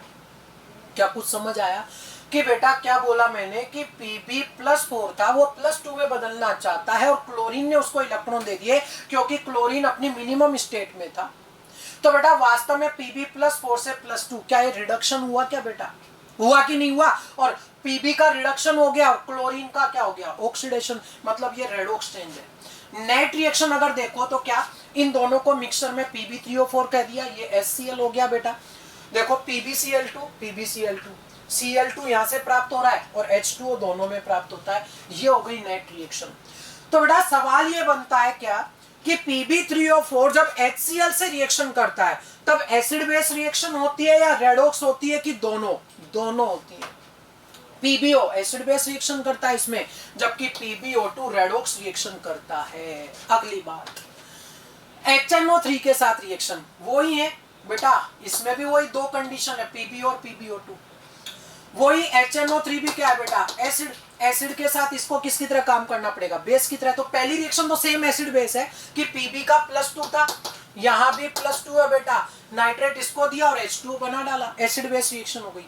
सेकेंड रिएक्शन की खास चीज है बेटा, वो ध्यान देने वाली बात है बेटा, इसके अंदर सेकेंड रिएक्शन वाली जो बात है बेटा, वो ध्यान देने वाली बात है कि Pb यहाँ +4 का है, नाइट्रोजन +5 का है। क्या Pb+4 +2 में जाना चाहता है क्या, बिल्कुल जाना चाहता है, उसकी इच्छा है बेटा, क्योंकि वो ज्यादा स्टेबल है। उसके लिए क्या होना चाहिए कि कोई ऐसा हो जो इसको इलेक्ट्रॉन दे सके, कोई ऐसा हो जो इसको इलेक्ट्रॉन दे सके। लेकिन Pb कार्बन फैमिली अपनी मैक्सिमम पॉसिबल स्टेट में बेटा, कार्बन फैमिली का है ना Pb, काशी गए शंकर प्रभु, और नाइट्रोजन भी क्या अपनी मैक्सिमम में आ गया बेटा। ये भी ऑक्सीडाइजिंग एजेंट, ये भी ऑक्सीडाइजिंग एजेंट, ये भी ऑक्सीडाइजिंग, ये भी, यहां क्या था, ये ऑक्सीडाइजिंग एजेंट था, ये रिड्यूसिंग एजेंट था। अरे ऑक्सीडाइजिंग एजेंट इलेक्ट्रॉन तब खाएगा ना जब कोई उसे इलेक्ट्रॉन दे। PbO2 ने बोला कि मुझे इलेक्ट्रॉन चाहिए, बोले कितने, बोले 2। नाइट्रोजन ने देखा एक भी नहीं था उसके पास बेटा, क्योंकि नाइट्रोजन ऑलरेडी अपनी मैक्सिमम पॉसिबल स्टेट में आ चुका था, जितने वो इलेक्ट्रॉन दे सकता था ऑलरेडी दे चुका, अब इलेक्ट्रॉन देने की स्थिति में नहीं है बेटा। और इलेक्ट्रॉन अगर नहीं देगा तो इन दोनों के बीच में रेडॉक्स रिएक्शन तो नहीं होगी बेटा। तो फाइनल प्रोडक्ट देखना, PbO PbO2 मिक्सचर Pb3O4 हो गया, HNO3 हो गया। अब देखो लेड नाइट्रेट ये एज इट इज बेटा, H2O ये रहा, और PbO2 को देखो बेटा सेफ रख लिया गया है यहाँ पर, क्योंकि वो HNO3 के साथ रेडॉक्स रिएक्शन नहीं कर रहा। खासकर मैं बोलूं तो बेटा क्या कि PbO2 HNO3 के बीच में रेडॉक्स रिएक्शन नहीं हो पाएगी। क्यों, क्योंकि क्या Pb को यहाँ इलेक्ट्रॉन नहीं चाहिए। अरे वो चाहता है कि +2 में बदले, लेकिन सामने कोई इलेक्ट्रॉन देने वाला हो तो सही बेटा। यहाँ ऑलरेडी नाइट्रोजन अपनी मैक्सिमम स्टेट में, ये भी इलेक्ट्रॉन देने की स्थिति में नहीं है, तो इन दोनों के बीच में बेटा रिडक्शन ऑक्सीडेशन नहीं होगा। क्या समझ आया बेटा, बहुत अच्छे से इसके बेटा पूरी DPP बनाए, मॉड्यूल सोल्व करें बेटा इसके चैप्टर के, ठीक है भाई।